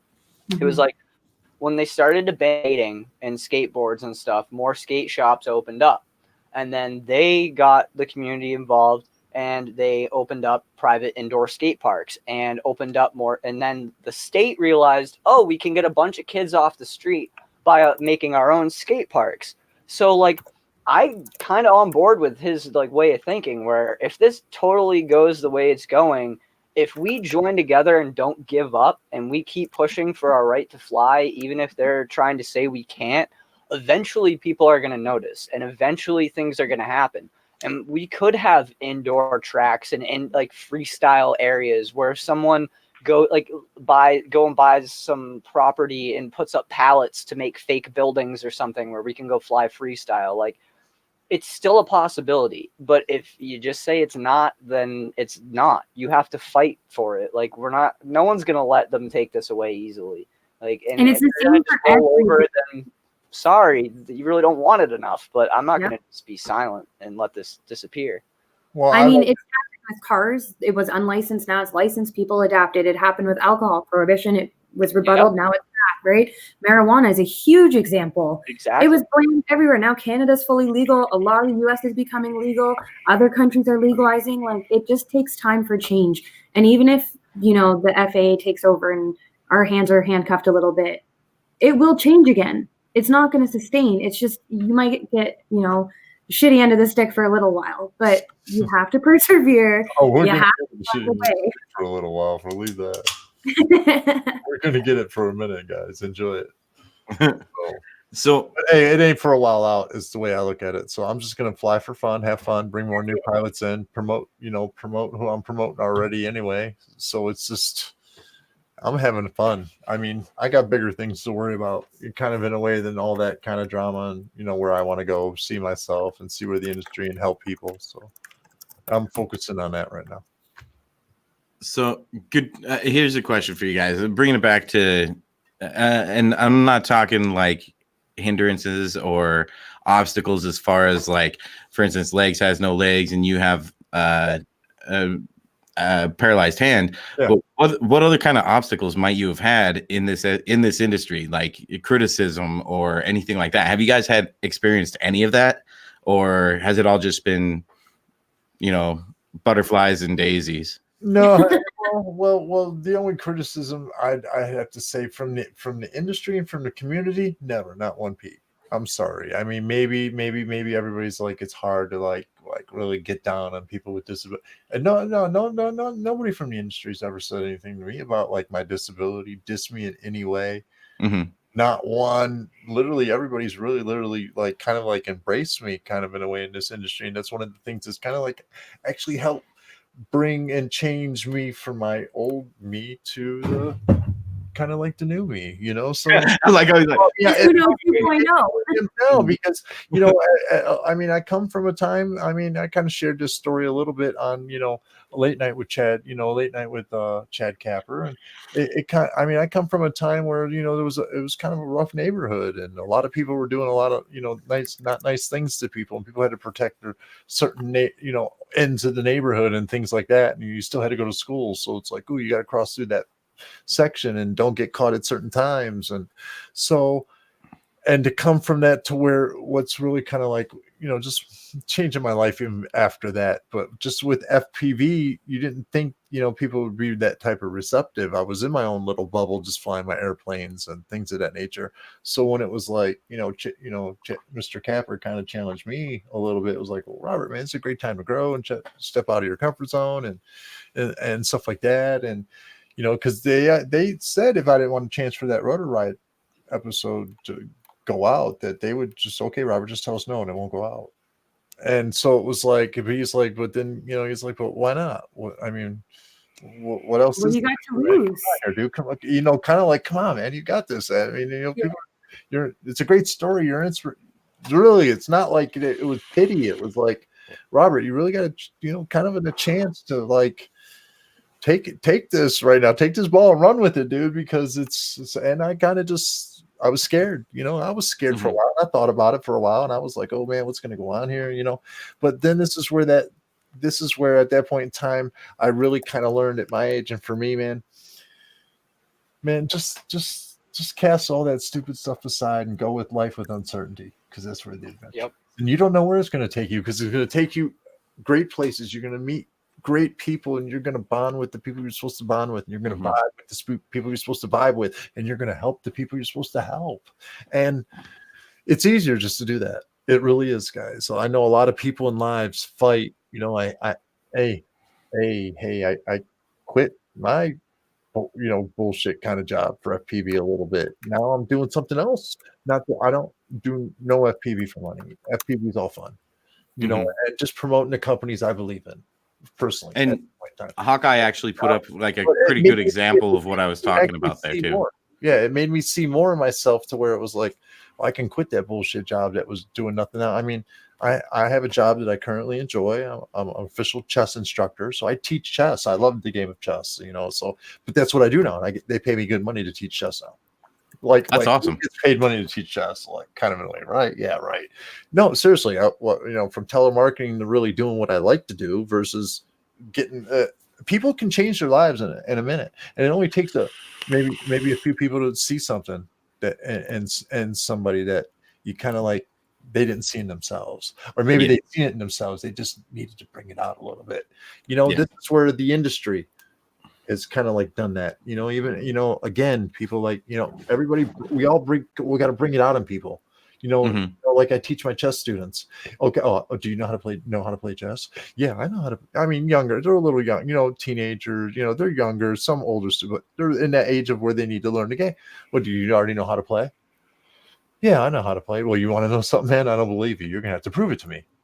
Kind of in a way, I don't know what you know to know if you know how to play chess or not. So prove it. Prove to me you know how to play this game and what this is and how this moves and how the tactics need to be played. Well, it's kind of the same thing in the industry. The people that are here that are really here, they're going to prove it to you. So it'll be like, all right, well, what do you need to fly? What do you need to help? Is it always? No, because you're gonna have to help yourself. You're gonna have to pick these things up yourself. It's like a cheat and learn as you go program here. We're all gonna show you the way. We're gonna help you with the way, but you're gonna have to walk the path too. Mm-hmm. You know, I've like we talked about. I've been doing this since 2015. We mentioned this earlier. I've watched quite a few people come and go. I mean, just to fly as a little bit of race, just this and that, and some 6 months here, 3 months there, a year here, 12 months there, 2 months there. I mean, so, you know, and very few people really kind of, you know, and the ones that stick are the ones that stick. We got a tight crew again. We got a tight crew around here in Ohio. So there's a lot of people that really stick to help a lot of people keep growing and moving forward and bringing new people in. So I'm kind of like proud of that, really, if anything, you know, that we're doing that for the new guys, you know, and hey, I'm always flying. People are always challenging me, you know, that everybody wants to be the one-arm guy. No, but they really always kind of do, whether it's racing or freestyle or whatever. They're like, hey, I want to get that guy. Yeah. Now, with all the advances in They 3D, take me out first, so you know they'll feel good about themselves. So hey, come and beat Uno. I'll race you around the track, but you got to get me. You know, I'm like boss number 3 in my crew. You know. Now, what about Legz here? How about you? Have you had any criticism? Have you had any obstacles that you've needed to get past, man? Yeah, but not from the community. All in all, and not just community. I mean, like the biggest obstacles I think I had was just with a lot of people thinking what I was trying to do was stupid. Like relatives, people in my family, friends, you know, they were like, why are you doing this? You know, this is kind of dumb. And my great grandmother, who passed away this year, she was actually the first person in my family that was like, this is really cool. This is awesome. You're going to do something with this. And she would literally cut out every single newspaper article that had anything to do with the drone. And she would drop it off at my house all the time. It was like, and you know, that was like literally one of the last things we talked about was she was asking me what I'm doing with drones and what I'm doing next. And, you know, like that really was like when she passed, that was something that pushed me even harder. It was like, I know I can do something with this. She knew I could do something with this. Like there are two things I really live my life by. And it's failure is always an option, and you just got to send it. Fuck yeah, dude. Honestly, don't give a shit what anyone thinks about you. Like, the more you get caught up into, you know, people are thinking that I'm an idiot or that this is bad or, like, whatever. Like, I mean, there's a level there. You know, you still have to be who you are and, you know, be a genuine human being. But, like, don't get caught up in the negativity. Don't get caught up in what you think people are thinking about you, because all that's going to do is hinder you and slow you down and cause way more doubt than is needed. And like sometimes you do have to cut people out of your life. Like this past 8 months, I've cut a lot of people out of my life that I've been friends with for a long time, and I felt like I couldn't not be friends with them anymore because I'd been friends with them for so long. But they were dragging me in the wrong direction. You know, it was like there's only so much you can do and only so much you can try to help them out before it just, you end up falling into the same thing that they're falling into. And, you know, it's not easy. It's not fun. It sucks. But sometimes that's the game changer right there, is like, to change your own mentality, you have to change the people that you're surrounding yourself with. And the more I started to surround myself with people in this community and people who are into this stuff and people who are like more into engineering and science and like even people that don't fly drones but like are just into electronics and stuff, you know, surrounding yourself with people who are smarter than you is an amazing thing, because like attracts like. Exactly. You're gonna learn stuff from these people instead of being the guy that everyone's coming to asking you, hey, can you fix my computer? Or can you do this? Or I know you're good with electronics. Try and surround yourself with people that are like, hey, have you heard about this new technology? Or like that you can hit them up and be like, I have no idea what the heck I'm doing, but I'm trying to start something new and I know you're the person to ask. Like that, like it's those small steps. Like it really makes a huge difference in both the way you feel and the way your life goes, it's amazing. Like, I've gone through some serious ups and downs throughout my life, like absolutely crazy roller coaster. And for once in my life, I can actually see the light at the end of the tunnel, and I'm happy where I'm going with my life. And that alone is freaking awesome. The flying drones, the doing what I love, that's all well and good, but to actually be happy with the reflection in the mirror, that's next level shit right there, man. Like, I haven't had that in a long time, and to actually be like, I'm happy with who I am and what I'm doing and the people I'm around and the people I'm friends with, that's what means the most to me. Fuck yeah. Fuck yeah. That's all I can say to that. That was awesome. Yeah, you summarized, like, I probably couldn't have said that better. I don't think anyone could have said that better. Sweet. It's practice what you preach, though, too. That's a huge aspect, right? It's easy to sit here for everyone, and like I said, No, exactly. Say things, you got to go out and do it. I think it was Michael Rollins, one of his last videos, when he talked about getting caught up in the social media, and I think he was talking to Vanover, maybe, I don't know. So. I think I remember that one. But like, I watched that video and I was like, holy shit, I'm starting to get caught up in I want subscribers, I want more views. I was starting to get caught up in this whole social media crap. And I was like, that's not why I got into this. I need to take a step back.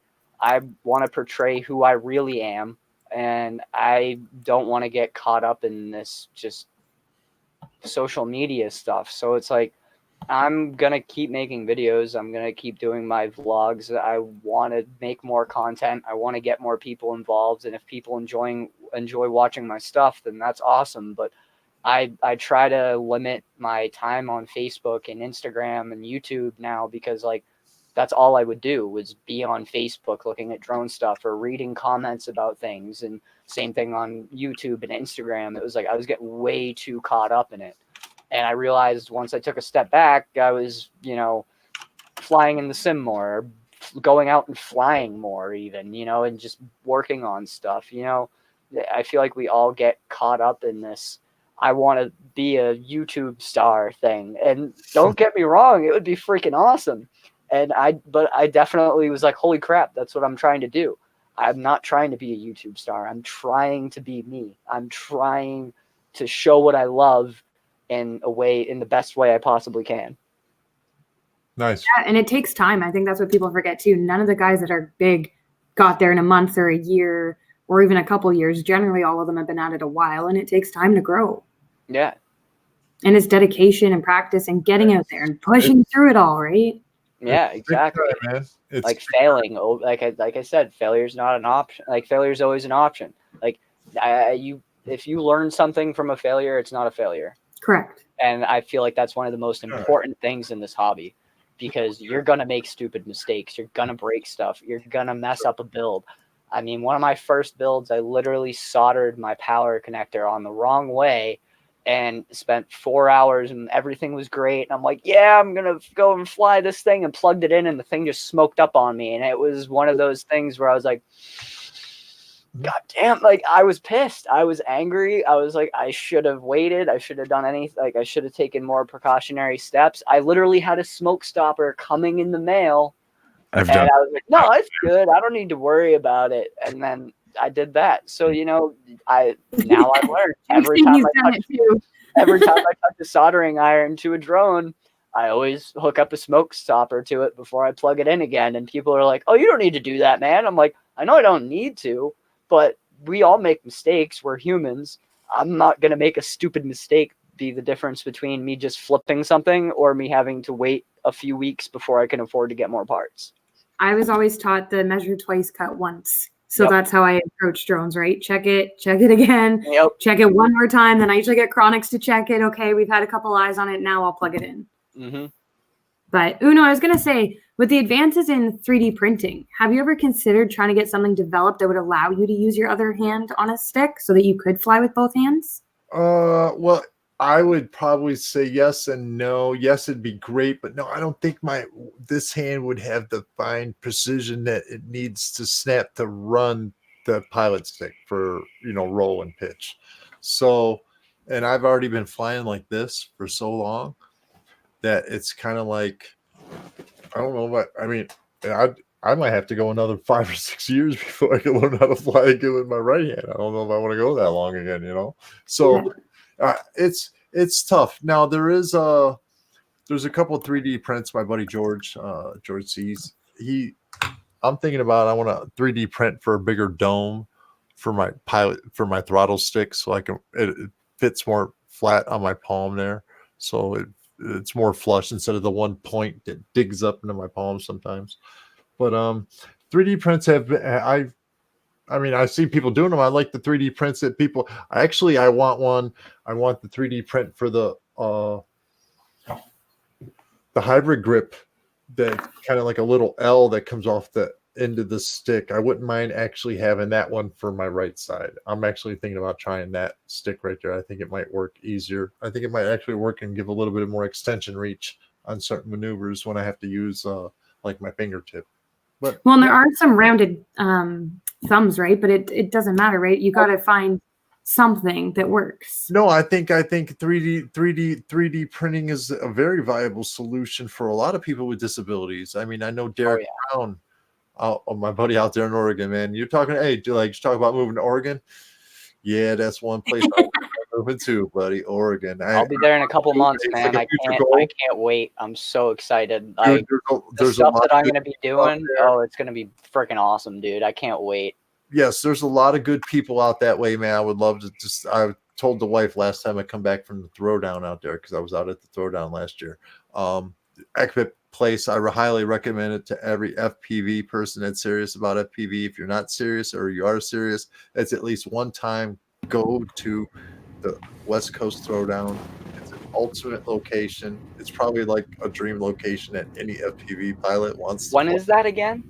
The West Coast Throwdown 2020, hosted by Derek Brown and his one partner. I can hold on, his name's gonna slip me. I'll get it here in a minute. Anyways, Derek Brown, the West Coast Throwdown 2020. Go out there, great location. Is it? It's in the summer, right? No, it's going to be probably the end of August, probably, more or less. Oh, okay. I'll be out there already. I'm gonna be out in Oregon by like June. August 20th through the 23rd of 2020. Sweet. Yeah. No, I'll definitely go then, because I'll be already out on that coast. All right, go out there, man. It's a great time, great epic location.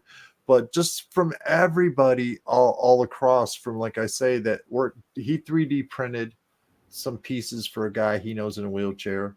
I know some guys that do some 3D printing. If they, reach out, some people will do, we'll get some pieces 3D printed for him. Mm-hmm. There's one guy that had a problem. His one hand kept slipping off the stick because he couldn't get a good grip on it.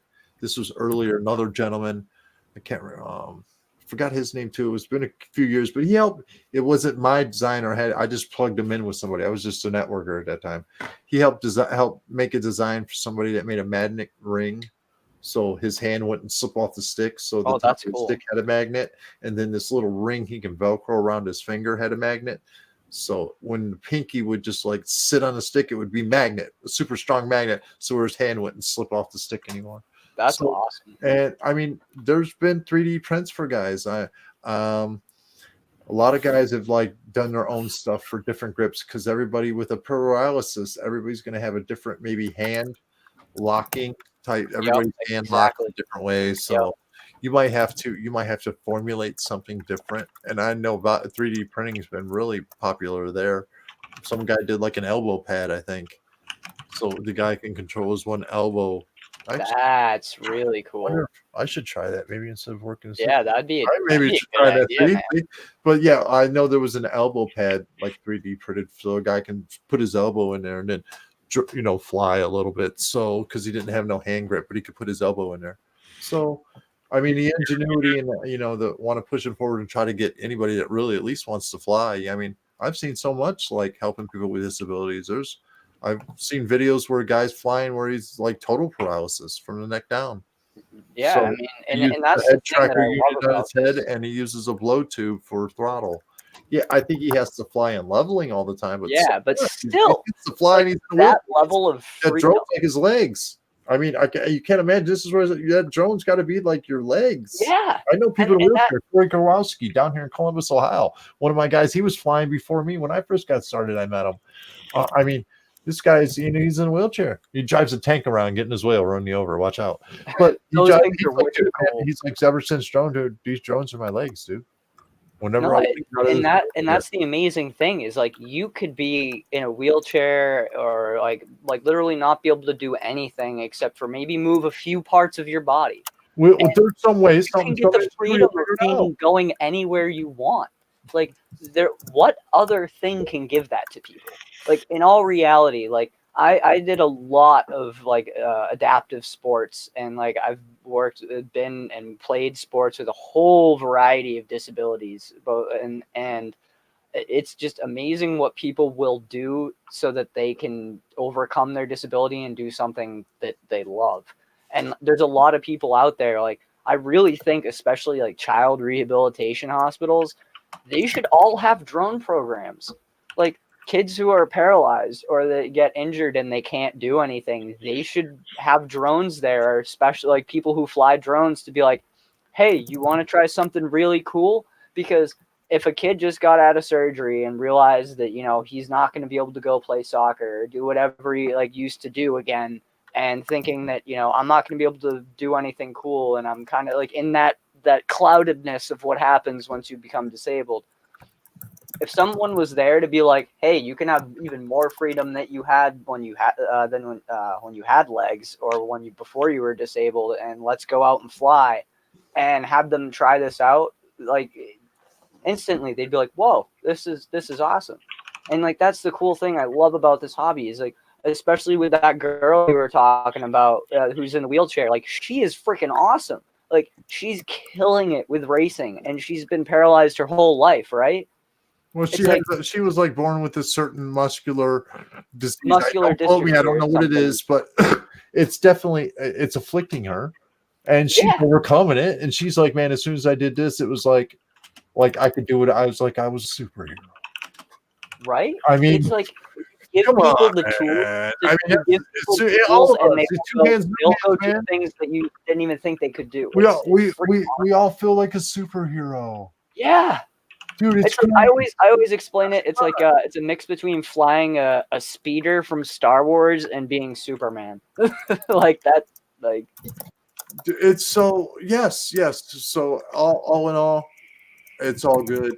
I'm having fun. I know a lot of people are having fun. I'm having fun on this chat. I'm having fun overcoming and like challenging myself. I'm having fun because I know we all, you know, we're helping, talking about like 3D printing, maybe parts for people with disabilities, or, you know, and I mean, yes, I know Jake and maybe Kat, afflictively, maybe you might not have no physical disability to yourselves, but I appreciate you guys for actually bringing this to light for maybe some people that are like afflicted, or maybe you guys know close, you know, it's not everybody that everybody thinks about it. You know, I've been trying to like, you know, I'm trying, you know, I myself is only one person, Legz is only one person, and you know the disability community as a whole throughout humanity is kind of like a small percentage.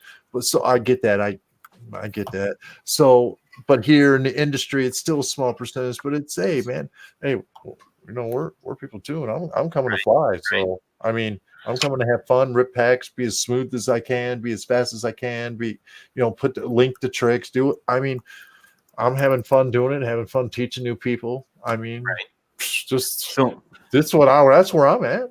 And I'm not perfect either. I have my things and whatnot. Number one, it has the first thing that comes to mind is I will say I've overcome my fear of heights like crazy. I can climb a freaking ladder like a spider monkey now, which is awesome. But do you guys mind if I ask kind of a personal question? And I don't want to take for it, okay? So, it's almost impossible to let's do this, man. So I've been asked every single question you could, like even stuff you couldn't even imagine.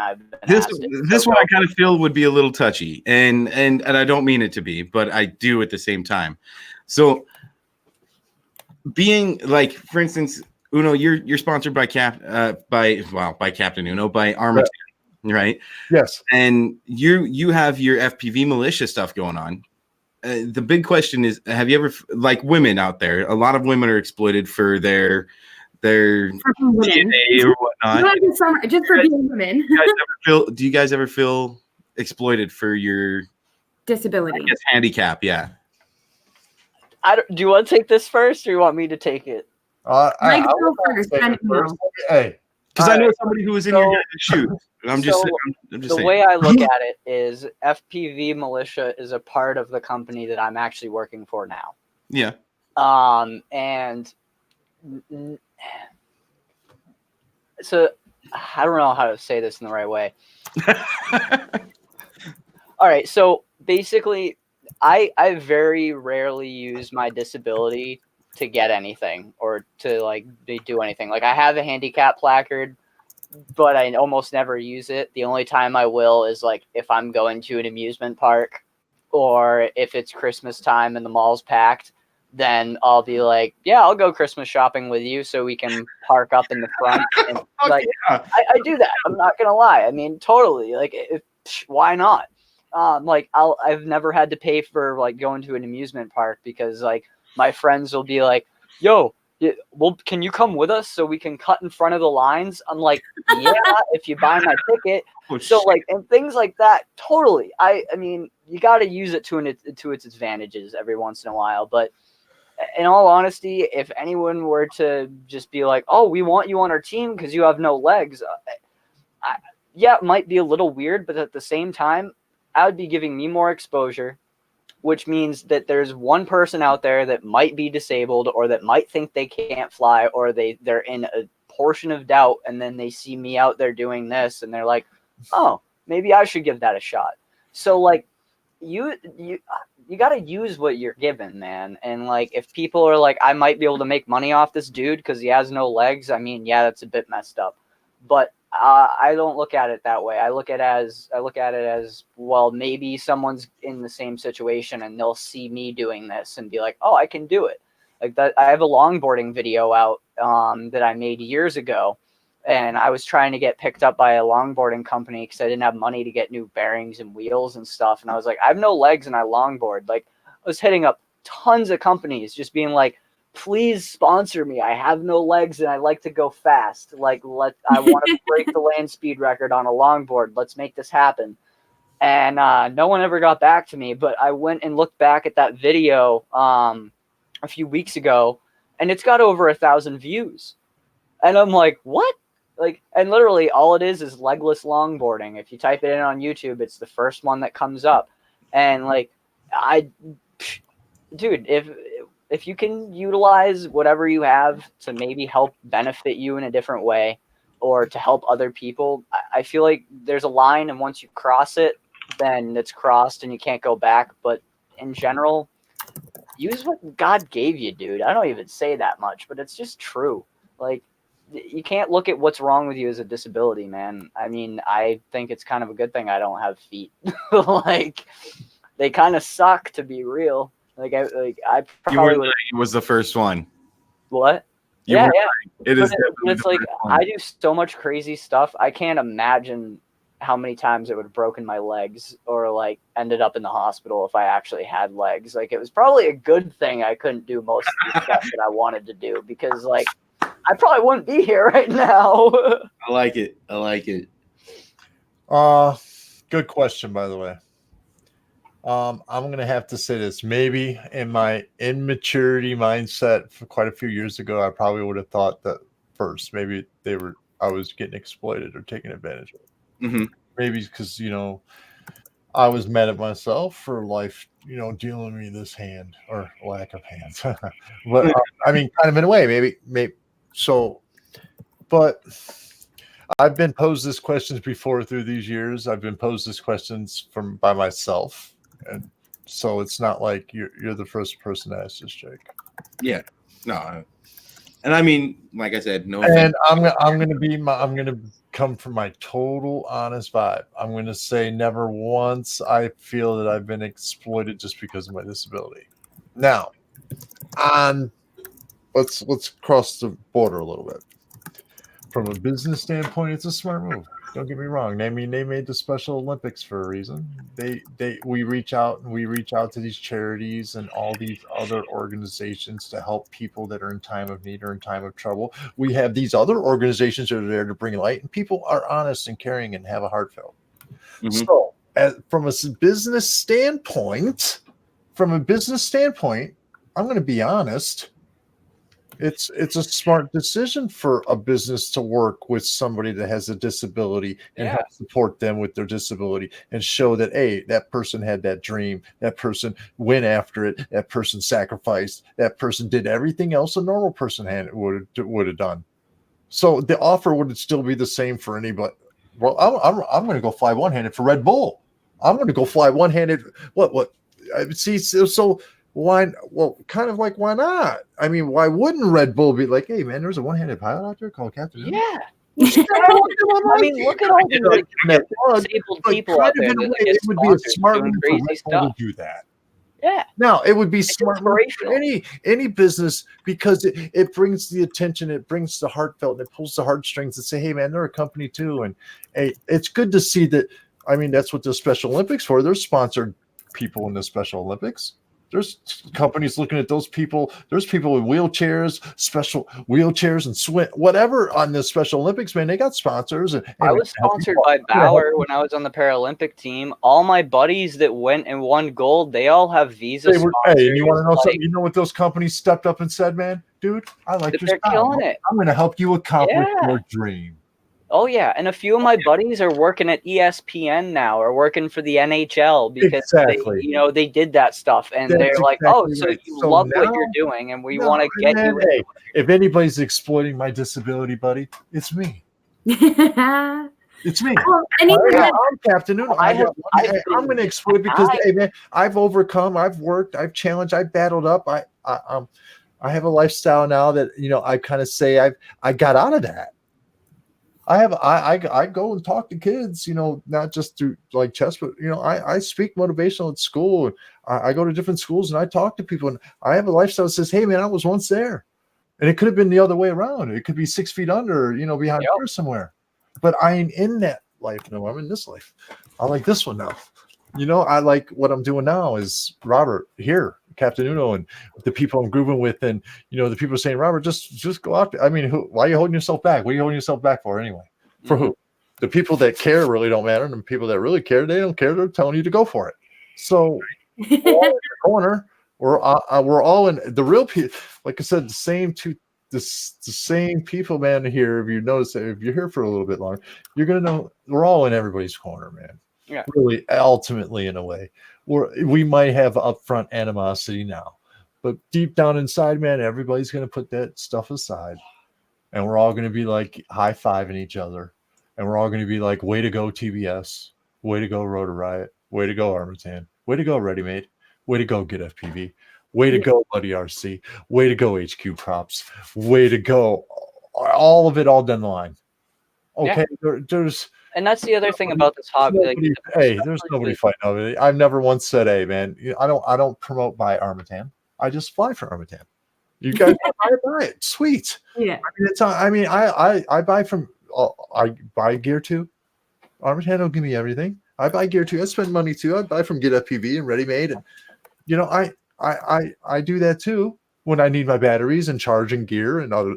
So everybody gets love. When it comes from like a pilot, from my standpoint, you know what I'm saying? I'm just saying, hey, for the new guys that want this thing, and Armatan's known for the warranty. I mean, that's just, come on, you can't beat it. You're gonna break stuff, might as well just, hey, if you like something else, go fly that. Just have fun.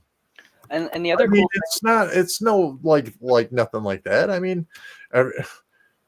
it just kind of goes to where it is. This is what pilots do. I mean, especially if they are sponsored, they're supposed to say, hey, this is why we're doing something different. Not that we're doing it better, not that they're doing it worse.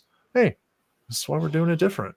If you want to do it a little bit different and that's the way you're looking, then hey, check out Armatan. Tired of paying expensive battery prices? Hey, check out CNHL for the price. I got yeah. Or Silo. By the way, I love you, Avonic. Yeah, I mean, Right, like, hey, come he's on. supposed to. And you want to know something, Timo Vonic? Hey, I watch what you guys are doing. Your pilots are awesome. The batteries. That's for them to worry about how they're fighting. Hey, man, Legz, way to go, Timo Vonic. Same thing. It's all the teams. I doesn't matter. I mean, way to go. Way to go. That team. Way to go. It's all. How many teams are in the NFL? Believe me, man. After Sunday, all those NFL players are in the bar afterwards, high five and talking about, yeah, all those fans were watching us, dudes. Yeah, way to go, dude. Way to go. Way to go. They're like their own thing We here. gotta start wrapping it up, dude. So I do have to interrupt for one thing Can here. I just make one quick? Yeah, let Legz go, then Jake, Go, and then I can say something. So one thing that is no FPV company is going to discriminate you because you don't have legs or you're disabled or you're a girl or you're bi or you're gay or you're depressed or have anxiety. They're going to see what you're doing in the community. They're going to see what you're making and what you're producing. And they're like, if I like you, I'm going to help you out. I'm going to give you that part, give you this, maybe get you in the air more, help you out in your journey of becoming a pilot. I have been shot down so many times, one just trying to get a job because they're like, nah, we don't want to give you a chance. You're a liability because you don't have legs. Yeah. That doesn't happen here. So I really don't think there's any taking advantage of. If anything, it's the most equal opportunity landscape out there because you could be a freaking 13-year-old kid and be like, I want to fly drones. And you become really good. And then you're that 15-year-old or 16-year-old that just won the DRL. It does. The age isn't a discrimination, race, gender, sex, whatever. It doesn't matter.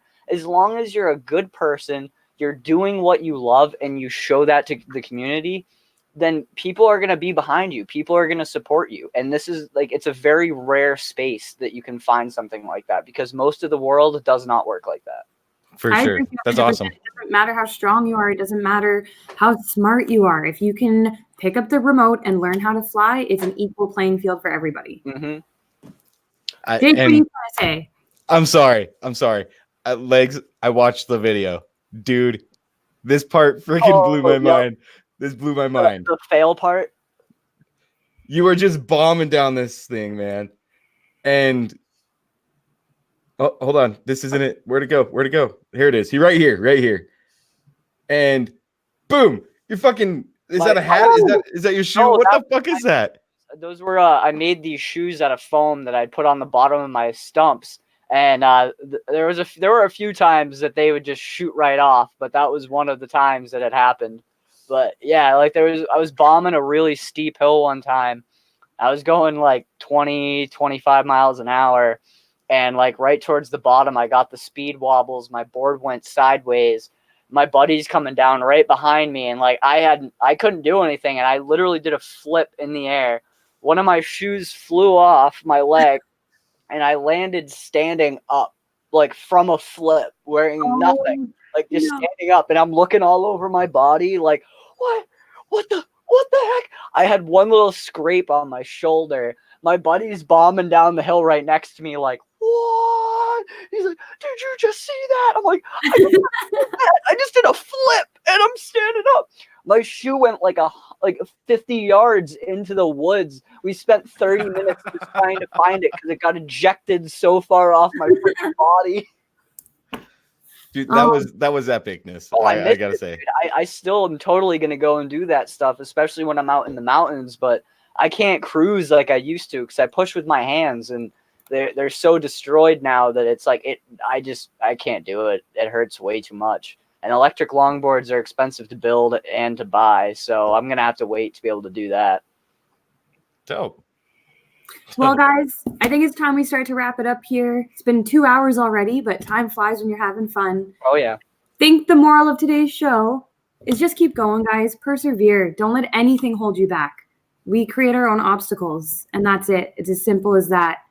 And FAA, if you ever happen to see this video, please just look at how many people this hobby helps and why it's so important to so many people, including us in other countries, and how it really just deals with mental health better than a lot of these health systems that are flawed. So, and at the end of the day, everyone's here to fly and we're all just people having fun.